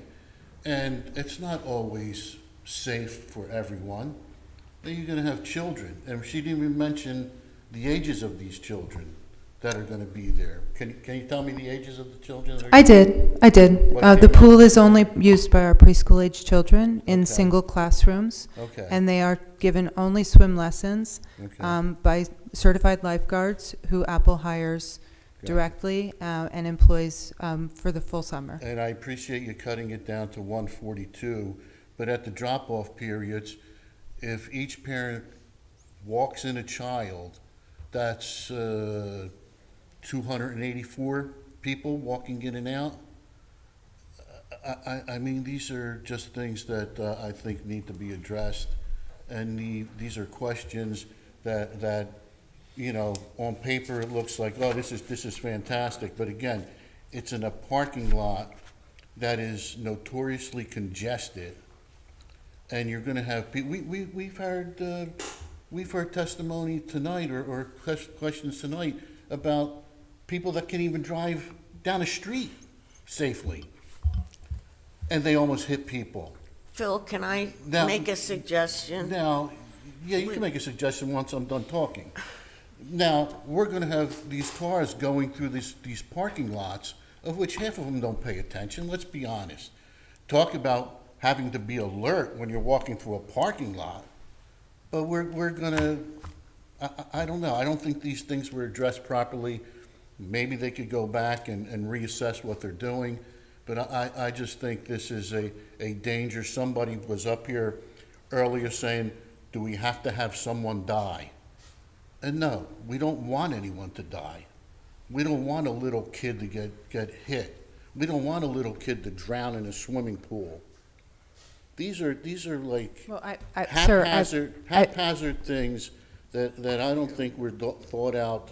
I'm sorry, can I just say something quickly?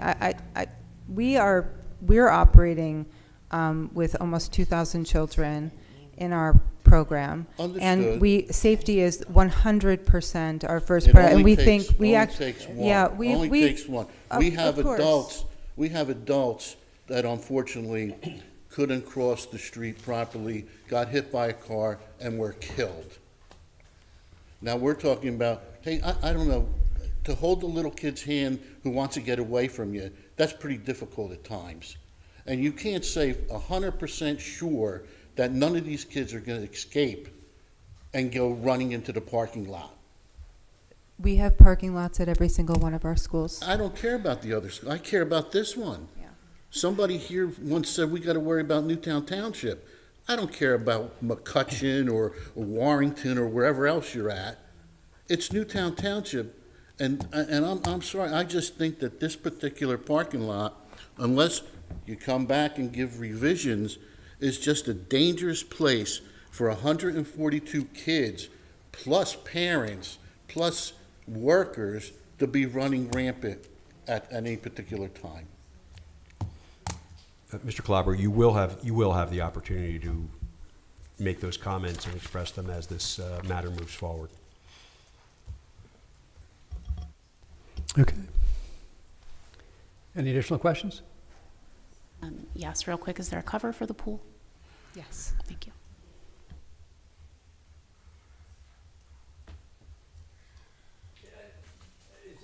Is this the end of the presentation, or is the engineer going to talk as well? I would like for Sean to give an overview of the site plan. Thank you. Point of order, why do we have to hear this now? We don't. It's your discretion. The applicant asked the township for a chance to make a presentation. There's a law, the law says that the township must work in good faith with a developer. We gave them the We provided them presentation. the opportunity to do that. If the board wishes to not continue to see a presentation, then that's the board's I just discretion. find this as maybe a back way to get to the Board of Supervisors without going through all the other procedures. I don't need to hear from the engineer right now. I think when he gives his full presentation, then we could hear what he's got. Phil, I'd like to give 5 minutes to the engineer. I just want to see the big picture. Just 5 minutes. 'Cause What are you we've going to seen is see? we'll He post- doesn't even have an easel to put anything up to we show did. us, Where'd the easel to go? show us anything. We had an easel, didn't we? Yeah. Yes, Mr. Chairman, we're just here informally to get some feedback from the board. We love to welcome your feedback. We got good feedback from the Planning Commission the other night.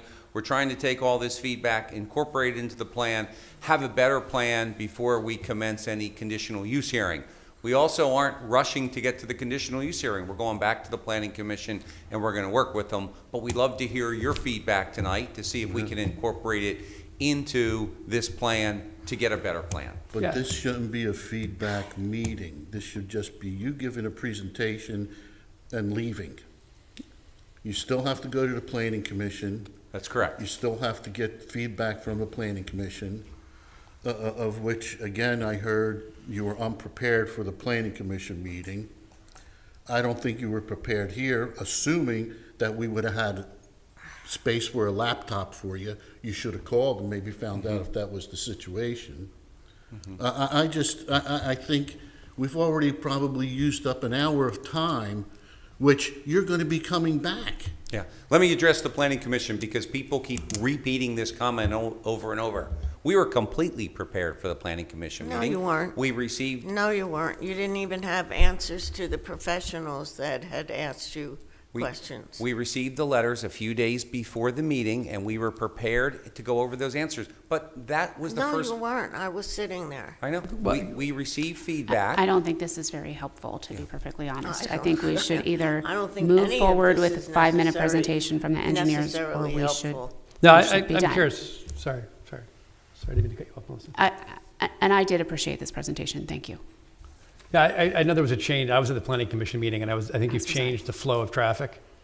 And I'd be curious just to see that real quick, Yes. and the change to the parking. And we did prepare.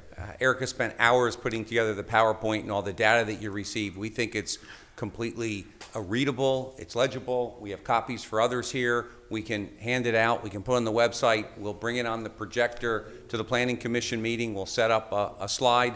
That's my bad for not realizing we couldn't connect tonight, but we do have an easel on the board.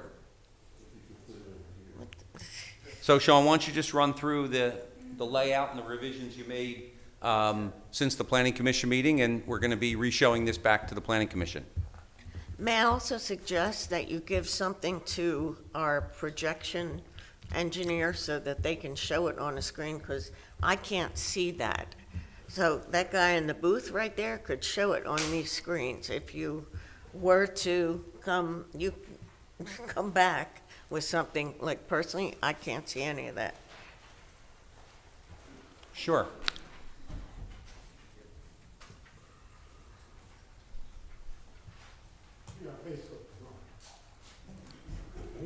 I don't, yeah. Are you trying to get to upstairs? Yeah, it's up on the screen. Oh, we're good, we have it. Good stuff. Thank you. Hello, everyone. My name is Sean Luntz, branch manager at Dynamic Engineering. Here to talk about the proposed Apple Montessori daycare, child care facility, as no authority facilities, in those corners. Erica sort of went over a lot of the changes that we've done since the Planning Commission meeting. However, I'd like to just kind of reiterate a few of those changes. Most notably, the circulation of traffic.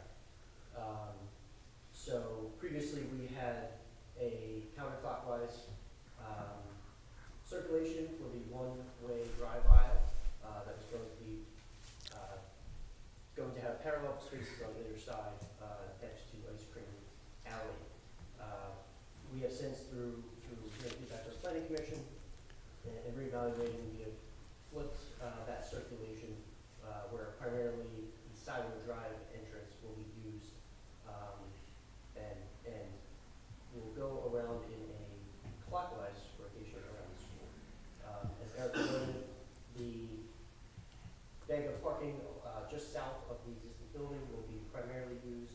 We do have 10 additional 45-degree angle spaces along the west side of the building, and of course the main parking along the frontage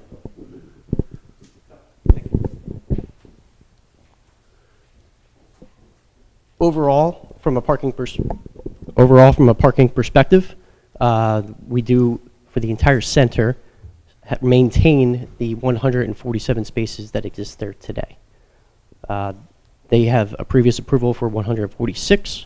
However, 147 are provided today, and we're maintaining those, which speaks to a lot of the fitment of our use in the center, as Erica spoke to previously, where we will be peaking in the early morning hours when the other uses are mostly not open at that time. And their demand is very, very low.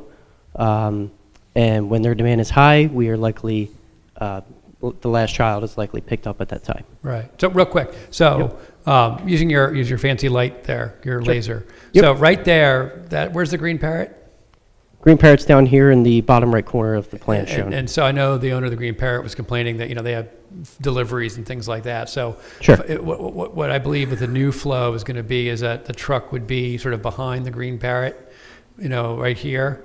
But then the flow for the children and everything else, how would they be circling around? If you have a truck there for the green parrot, how would the flow for the children be? Yes, so they would, thank you. They would, as you would in any other parking lot, if you came behind a parked vehicle, you would evaluate the situation and safely maneuver around that vehicle to get into the southern parking field. But there are different spaces at that point. I mean, I know people were worried about deliveries and things like that, but with the layout Correct. between Ice Cream Alley, Silo Drive, and the entrances to the parking lot, and if I have a semi parked behind the green parrot, I can still get in and out of the parking lot. Absolutely, and that's a great point because post construction of what we have planned here, the two primary parking fields are almost independent of the rest of the center. Okay. When they're operating. Now, of course, there's shared parking throughout, and there'll be agreements throughout with the owner. And in the times that we're either closed on the weekends or off-peak hours, anyone could use those, what I'll consider our parking spaces. However, during that morning rush, we will essentially be isolated. I mean, you're not going to park south of our building, I wouldn't think, to get over to Jules in the opposite corner of the shopping center. I mean, I know it's a relatively small parcel, but it's still a decent walk. As Erica noted, anything else, I guess, on parking and circulation before I go into... Where are we coming in and out? You said what's closing? So we previously had the most southern entrance onto Ice Cream Alley closed when we had the parallel spaces. We have since reopened that as an egress only. One of the complaints from the Planning Commission or comments or concerns brought up was that what happens to a vehicle that comes down the two-way drive aisle, and at the time we had this one-way coming the same direction. Yeah. And then you end up either head-to-head, with another vehicle coming at you, or more importantly, how are they going to turn around? Because at the time we did not have a dedicated space for turning around. Okay. We saw that as an issue as well, so we said, well, why don't we flip that and then also open back up the southern Ice Cream Alley driveway. Right. To allow, if you just dropped off on the south side of the building, you could very quickly exit the facility onto Ice Cream Alley. Okay. Now that is going to be designated as a right egress only. We were a little bit worried about the proximity to the southern intersection with Silo and Ice Cream Alley. Right. Very similarly, it is the northern driveway onto Ice Cream Alley also is right egress only. Okay. So it's a full, as Erica noted in one of her slides, it is a full clockwise circulation of the building. Okay. Thank you. Just one more thing to note. I know Erica kind of mentioned it, but now it's on the plan in front of you.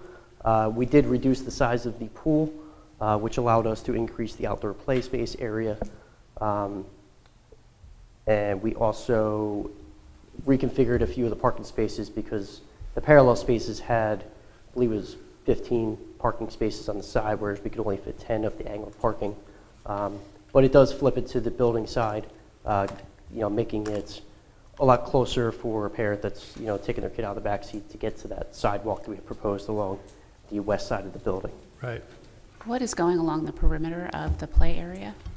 I'm sorry, say that one more time? What is going along the perimeter of the play area? Is it like a tall fence? Is it plants? What's going there for privacy? Currently, there's a decent-sized retaining wall. Yes. I'd say it's 5-6 feet in some areas by the trash enclosure to the rear of the Green Parrot. That's going to remain.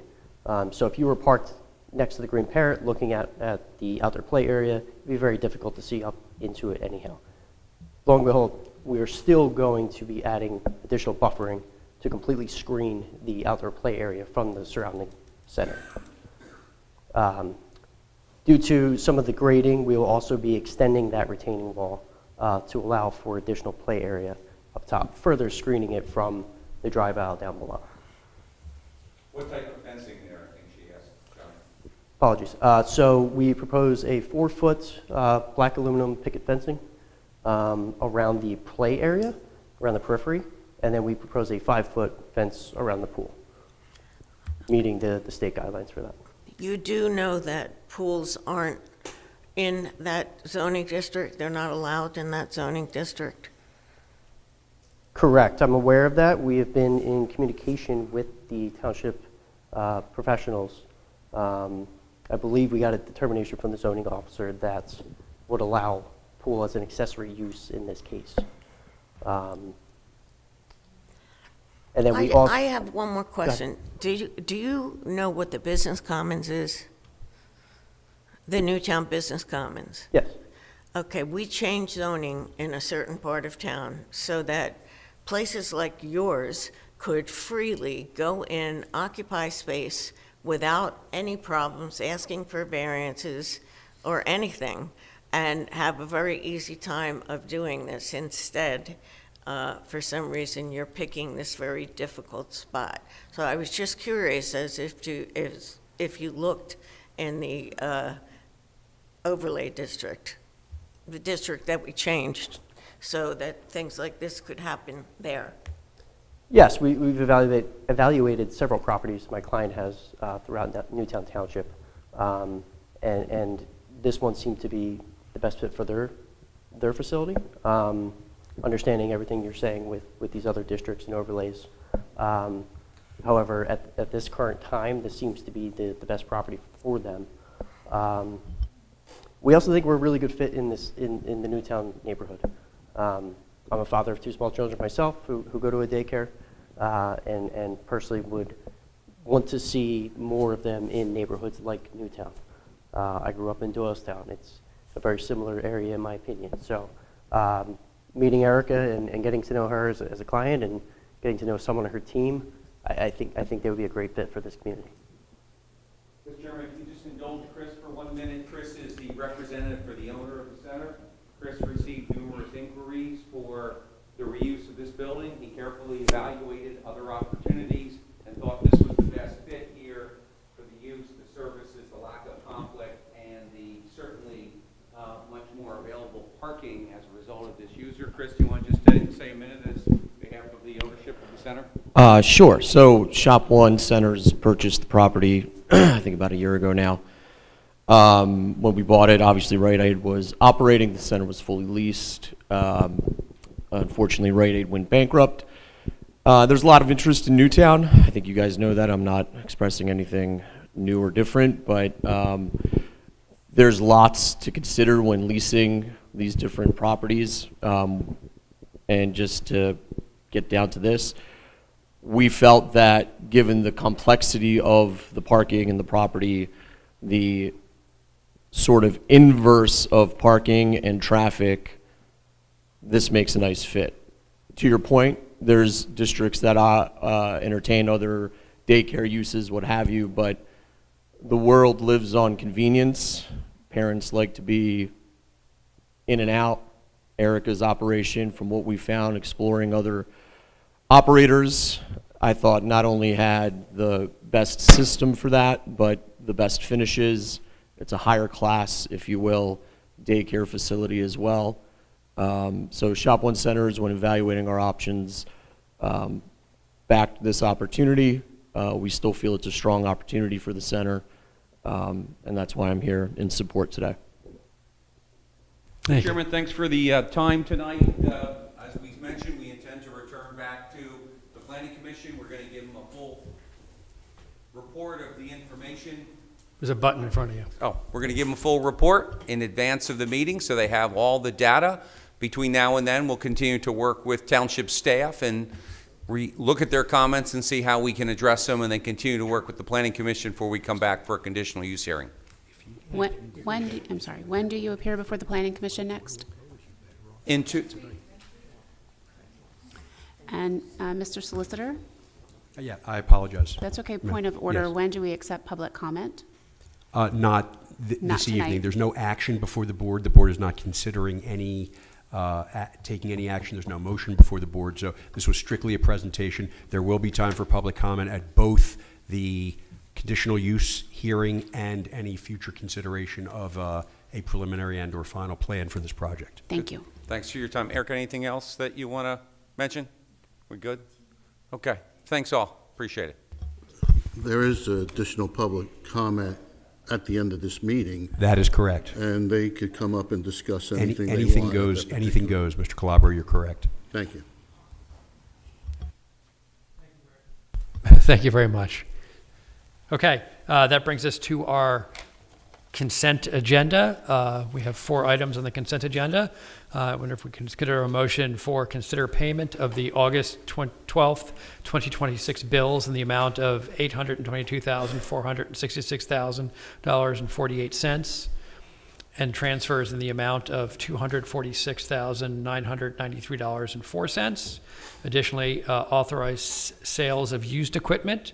Additionally, authorize the purchase of 2 police radios from Motorola in the amount of $15,265.78. And additionally, authorize the purchase of 2 portable speed signs from All Traffic Solutions in the amount of $10,052. Do we have such a motion? I'll make a motion. Thank you. Second? Second. Thank you. Any comment from the board? Any comment from the public? All in favor, please say aye. John. Oh.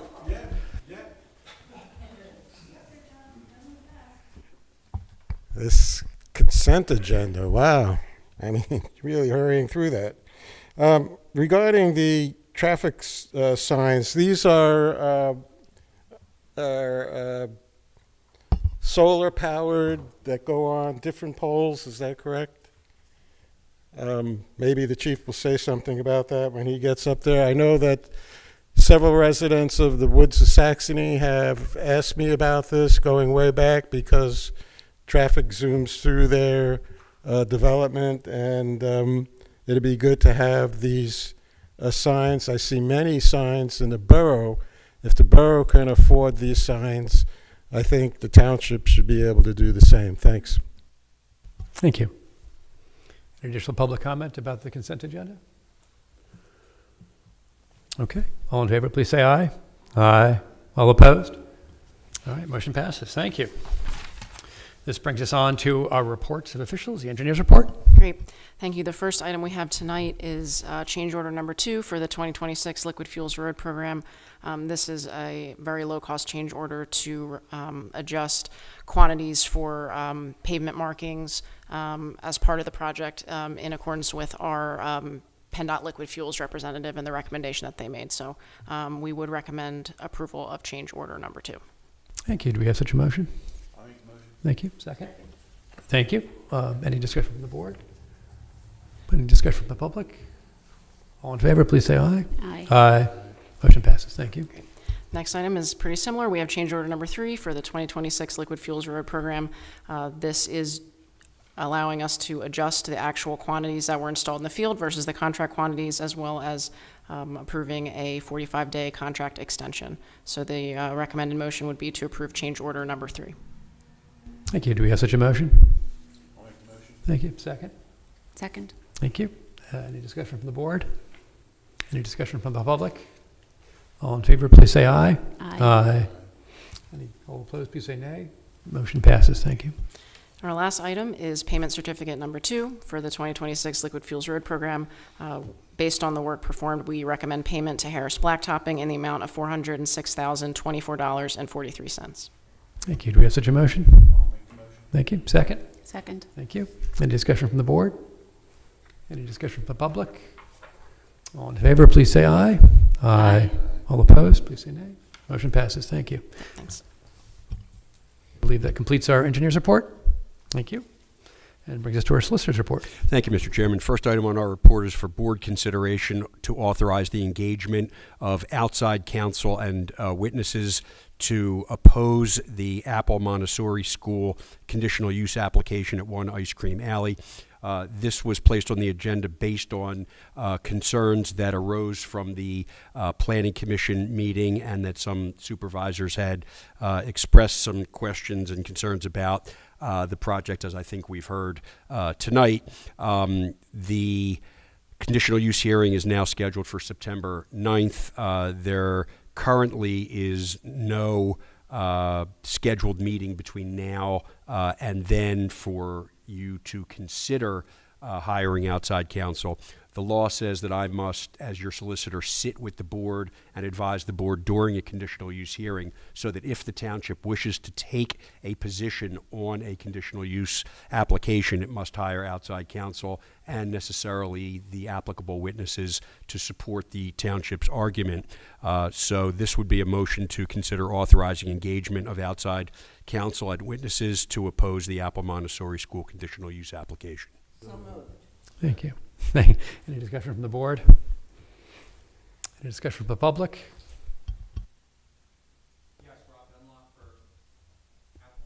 Montessori School. We've just given you the first informal presentation. We've committed to going back and working with the Planning Commission to attempt to address those comments and working with township staff. I submit to you it's premature to move forward and engage counsel until you give us an opportunity to further work with your Planning Commission and your staff on the comments to incorporate those into the plans and the proposal here for the site. Thank you. Okay. Any additional public comment?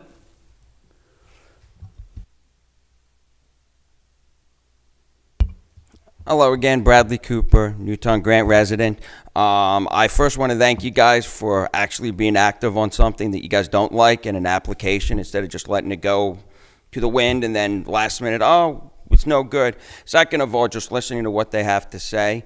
A lot of it's outdated. It's kind of like when we had Wawa here with outdated information to try to justify their claims. And we've heard this before by other applicants, like the Capitol Grill saying, oh, there's not going to be that much traffic. The traffic's going to be fine. There's going to be plenty of parking. Now drive there right now, and it's so jam-packed and the parking lot's so over-congested that it's not even what they told you. It was out of the scope of what they told you. They just gave you what they wanted you to know type of thing, kind of like these billboards. We just want you to know what we want you to know, so you will buy this or come to me or do this or do that. Second of all, they're talking about all this stuff in New Jersey. New Jersey. This is Pennsylvania. This is Newtown. This has nothing to do with New Jersey. They don't, have the recollection to know during the St. Patrick's Day or some other holidays, the Green Parrot does a lot of different activities. Sometimes they have people go there at 8, 9 o'clock in the morning to watch a soccer game. Or we were there at the Green Parrot watching the United States hockey team playing.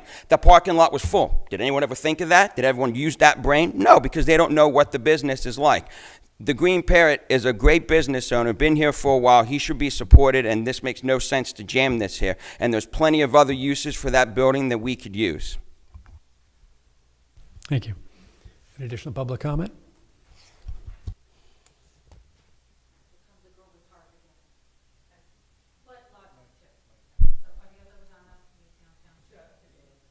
Hit the okay, thank you. I didn't do it before. It must have happened anyway. So it's hard, but it's also logic. Okay, Phil, I'm gonna call you out and thank you for sounding like you were supporting us, and obviously Ellen, I heard you before as well. I appreciate all of that. I came up here and I went, oh God, I don't, but you heard me, and I really do appreciate that. You didn't just hear me; you listened, and there's a difference. Okay, I know I had your name somewhere on the paper here. I take it you're the owner, okay? I've had my children in daycare, and you have to address the chair, please. Absolutely. Thank you. Okay. But it was a good thing, right? Like, I want to say a good thing. Like, I've had my children in daycare, even though I grew up thinking that I wasn't going to put them in that environment. I trust that, all these schools have the best of intentions, right? But sometimes logic and common sense needs to abound, looking at what this township needs, what our children need, what our current generations need.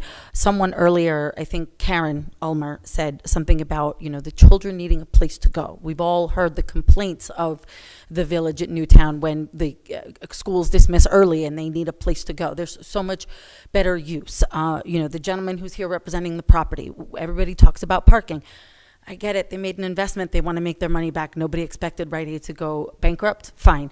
Do what they did in Naples, Florida, and put up a parking garage and charge for parking, right?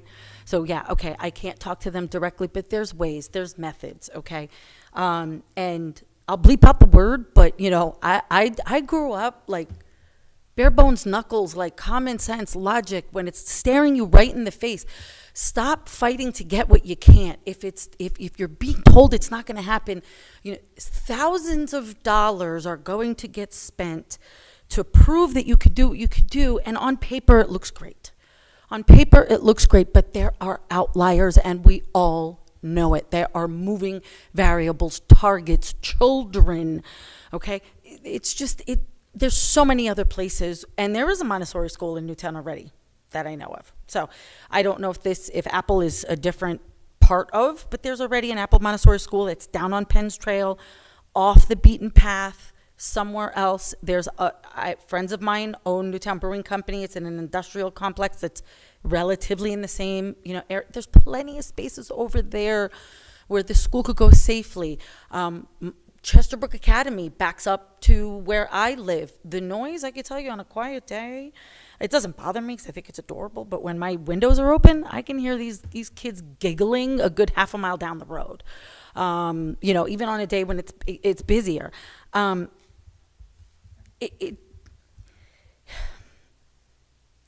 just looking at all my notes, and I'm going to tell you that's why it was folded on my lap. I wrote on your stuff. I didn't know that I wasn't supposed to write on it. If you guys said that, I'm sorry. I wrote on it. I'll rip this page out, or you can have my comments. I really don't care. I really just want to understand why this location better, and I'll come to the future meetings, the future hearings. There's just so many other places I could think of. There was a Rite Aid in Langhorne. There's industrial complexes off the beaten path where these places can go. But again, our kids need better. And if I were to close it off with anything else or a couple other things, we've all heard the terminology confirmation bias, right? When you are biased and you want one thing or you don't want one thing, you will dig until you find the evidence that proves your point. So that's what happened for over 10 years before those townhomes went up on the bypass. And then finally, there was a loophole. The legal system found a loophole, and bang, they went through, and now here we are, okay? There's so much evidence that's also in front of us that will prove to us that this doesn't need to be there. Again, I think you have the best of intentions. I think building this has the best of intentions, but right off the top of my head, living here, I can tell you that there's at least 3 other places I can think of that would be a much better fit. And I'm just going to put it out into the utmost and say again, a paid parking garage. Do that. People need a place to park. You're going to go out to dinner, Capitol Grill, a valet, something. There you go. You'll get your money back in spades. Before you spend thousands of dollars on lawyers and engineering and all of this other stuff, is it really that important? Why engage in an uphill battle? The signs are there. The universe will tell you what you need when you need it. The signs are there. Stop fighting the impossible. And that doesn't mean that I'm fighting change. Not at all. But the universe will tell you what you need when you need it. And we need to stop making the impossible possible, because there is going to be an expense down the road. And again, I can give you guys another example. And I will do my best not to be crass, but I'm going to tell you verbatim, okay? My husband and I have vacationed on the island of Aruba for many, many years. And for any of you that have ever been to Aruba, it is all of 26 miles long and 6 miles wide. They have built, they have built, they have built, they have built, they have built, they have built, they continue to build. And one day, when there was a road closure, a local taxi driver looked at us and said, "The shit has to go somewhere." And why was the road closed? Because it backed up into the hotel rooms. because it has to go somewhere. Okay? Again, there's engineering studies, there's sewer reports, but here and here, I don't care what this says. We all know what the right decision is. Okay? You could be convinced one way or the other. There's laws that go on top of this, laws on this, on that, on this. At the end of the day, you all know what's right. And that's why you're in the seats. You've said, I want to be here because I want to do the right thing. Then let's do the right thing. And again, no love lost. No love lost. They have a good intention. Okay? Just reading over my notes, and again, I'm sorry I wrote all over it. I didn't know I wasn't supposed to. But details matter, right? Details matter. So I'm going to close with this. It's not Amma's Italian Kitchen, okay? It's Amma's South Indian cuisine.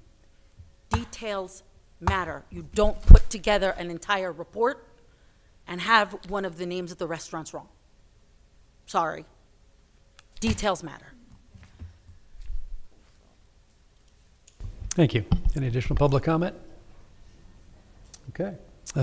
Ready to vote? All in favor, please say aye. Aye. All opposed? One nay. Okay.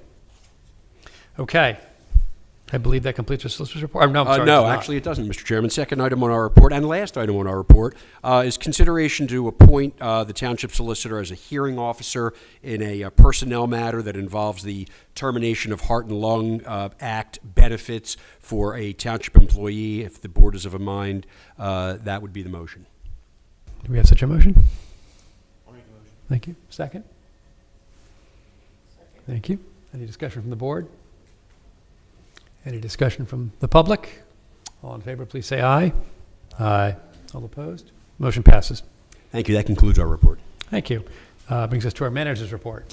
Thank you, Mr. Chair. The fund balance tonight is $8,665,625. The plan expiration report is before the board with no action required, and Chief Hearn is here this evening to give his monthly report. Good evening, Chief. Good evening, board members. Try to be brief. July 2026 police report. We documented 1,996 calls for service for the month, logged just over 20,000 miles on our patrol fleet. For the month of July, we had 11 arrests and clearances, including 2 for forgery, 2 for simple assault. They were both domestic related, 3 vehicle thefts, and 4 DUIs. There were 20 new cases handled by our detective division with 4 crime scenes processed, some of which were included was 9 frauds, 2 house fires, Megan's Law violation, a child line, and a harassment and disorderly conduct, and a couple other minor items. Frauds obviously are our leading factor. We had 56 traffic crashes for the month, 194 citations issued, and 184 warnings given. There were 3 truck enforcement details for the month, revolving 24 truck inspections, 8 citations, 42 warnings. 5 vehicles were placed out of service, 3 drivers were placed out of service, and 2 trucks were towed off our highways for being unsafe. Notable jobs for the month. Like I said, frauds continue to be occurring. So this is a reminder to you, your parents, your elderly neighbors, wherever it may be, please have them watch their accounts. They're being targeted. No one from the sheriff's office will come to arrest you. They're running utility scams left and right, computer scams if they're playing on the computer. You shouldn't be going to CVS or Walgreens to buy gift cards to pay off debts, because normal people don't do that. You will not win the lottery by somebody calling you on the phone and having your money donated. And no courier should be picking up money from your own mailbox outside your house. They're all scams. Please do not fall for them. Please pay attention to your neighbors, educate them as well. Pay attention to your monthly bills and report to your credit card any unauthorized transactions, and same with checks. Checks are being stolen out of the mailboxes still. They're washing the checks, changing the amounts, and cashing your checks. Watch providing your credit card number to online shopping sites, especially ones not verified. You click on a link, you're putting your credit card information on there. You don't even know if that link and where it's going. So make sure you're paying attention to that. For the business aspect, please verify any changes, addresses on billing. prior to sending a check somewhere, because these companies are now sending an email to the treasurer of their particular business. They're changing the address and the routing number of that check. That check is being deposited, cashed, and that money's gone. And we find out it was an error, or your own treasurer changed the address and routed it someplace else based on the fraudulent email. So please check that information. And like I said, many of these frauds were directed by overseas offenders, and losses are significant. Public service announcements. Grange Fair is in Wrightstown. Started today. It goes through Sunday, 8/16, so expect traffic delays in the area. Stop by and see our officers at our community relations tent. And also a reminder to lock your cars overnight, remove key fobs and valuables. Neighboring jurisdictions are seeing an increase in theft from autos. I'll be happy to answer any questions you may have. And if you would like me to address the sign information, it is not a solar sign, it is battery operated. And the reason we went with battery operated is because it was within our budget guidelines. We compared the borough and what they paid. They paid Armor over $13,500 just for the poles, and then additional funding on top of that for the solar signs. There was no money in the budget for that. Be happy to answer any other questions you may have. Where do we intend to put those 2 portable signs? Do you have most immediate plans? They're going to be they're going to be mobile. They're battery operated. We put them on charge for about a week. We pull them out. We put them up. They last for about 5 to 7 days. They tell me up to 2 weeks, but realistically 5 to 7 days. And we put them on our existing poles. Anything that has a speed sign on it, the Woods of Saxony issue has been addressed. We'll put a location out there. At times they'll stay out there for 5 days, 7 days. Then we'll move them someplace else. We'll keep on moving them around to try to adhere to educate the public. Perhaps Eagle Road could be one of those locations. Eagle Road in Jonquil, I already put it out to my patrol lieutenant about having that area covered with patrol aspects, our decoy cars, and our traffic signs. I had a feeling you did. Thank you very much. Thank you. A follow-up question. Do they keep track of metrics, meaning that, if you have the sign out for 5 days, people start to get familiar with it and you see people not going as fast? Yeah, I get stats. I can log on to this part of this all traffic solutions. I can log on to a computer screen. It gives me the database of how fast the cars are going, how many are over the speed limit, how many under the speed limit, that type of things. Do you see like a decline, or people start to get used to expecting a sign? It's typical neighborhood residents that are actually speeding. So, yeah, after a while, it's like my decoy cars. After a while, they know there's not a police officer inside. Yeah. But smoke and mirrors, keep them guessing. You never know. Thank you, Chief. You're welcome. Chief, I just want to say that I thought I was pretty good at this scamming stuff going around, but I did get a call, and they said it was my bank, even though there was no name. Okay, this is private. We can't show our name. This guy was so good until he got to the point where he said, well, you can't get into your bank account until you give me a picture online over, this connection. And I thought,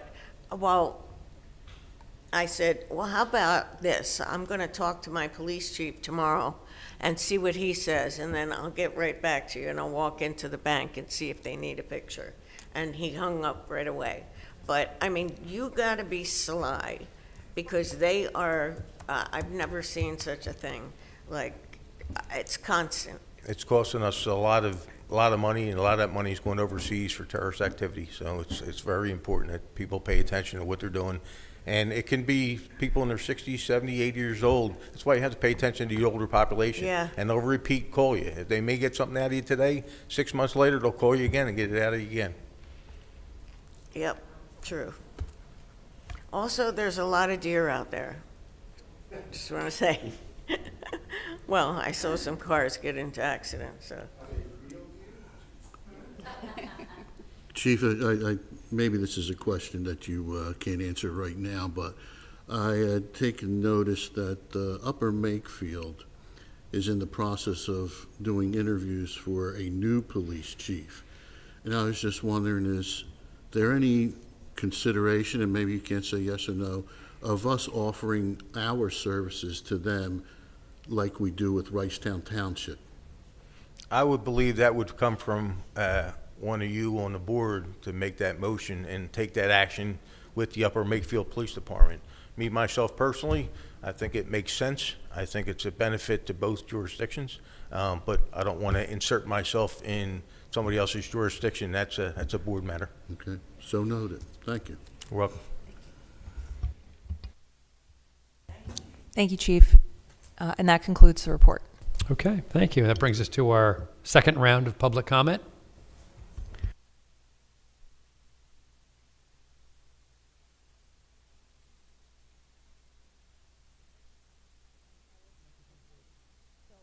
Okay, so, and if I have to give my name again, Panayota Rosano, of course. So Mariana Van Zeller, and if we can share this somehow, she does a lot of different shows. She is an investigative journalist, and this woman has inserted herself in some of the most dangerous areas, but there's one show called Trafficked, and my husband and I watched it, and it is mind-blowing how these people overseas will pretend and ask you for anything and everything. So I'm glad that something in your inner soul went, something about this stinks, and you saved yourself. But share that with a lot of people, please. You know, again, if the police chief can do something, if we can put it on a webpage or something, even if we just share it here and people hear it and they hear it on the YouTube channel. Trafficked with Mariana Van Zeller, great episode on these things that happen, and people can hopefully educate themselves so that they don't become victims.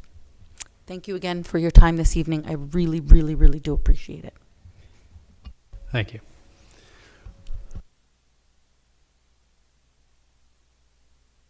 I'll be short because we all want to get home. But I wish our Danas had a pool. I mean, it's a Mediterranean restaurant. It was a Mediterranean restaurant. We could have sat out there instead of under the awning. We could have sat out there by a pool.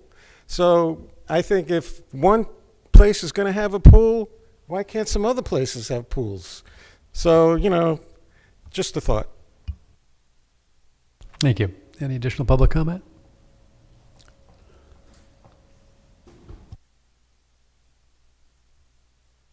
I'll be quick, just like John Mack said, we all want to go home, but Brad Cooper again. I first, like everyone else, would like to thank Chief Hearn for all the work that you do. It's very appreciated, and we're lucky to have someone as skilled and dedicated to his job and being a tenured person here and not trying to, you know, go to a bigger township if you could get more money. So we thank you for that and myself.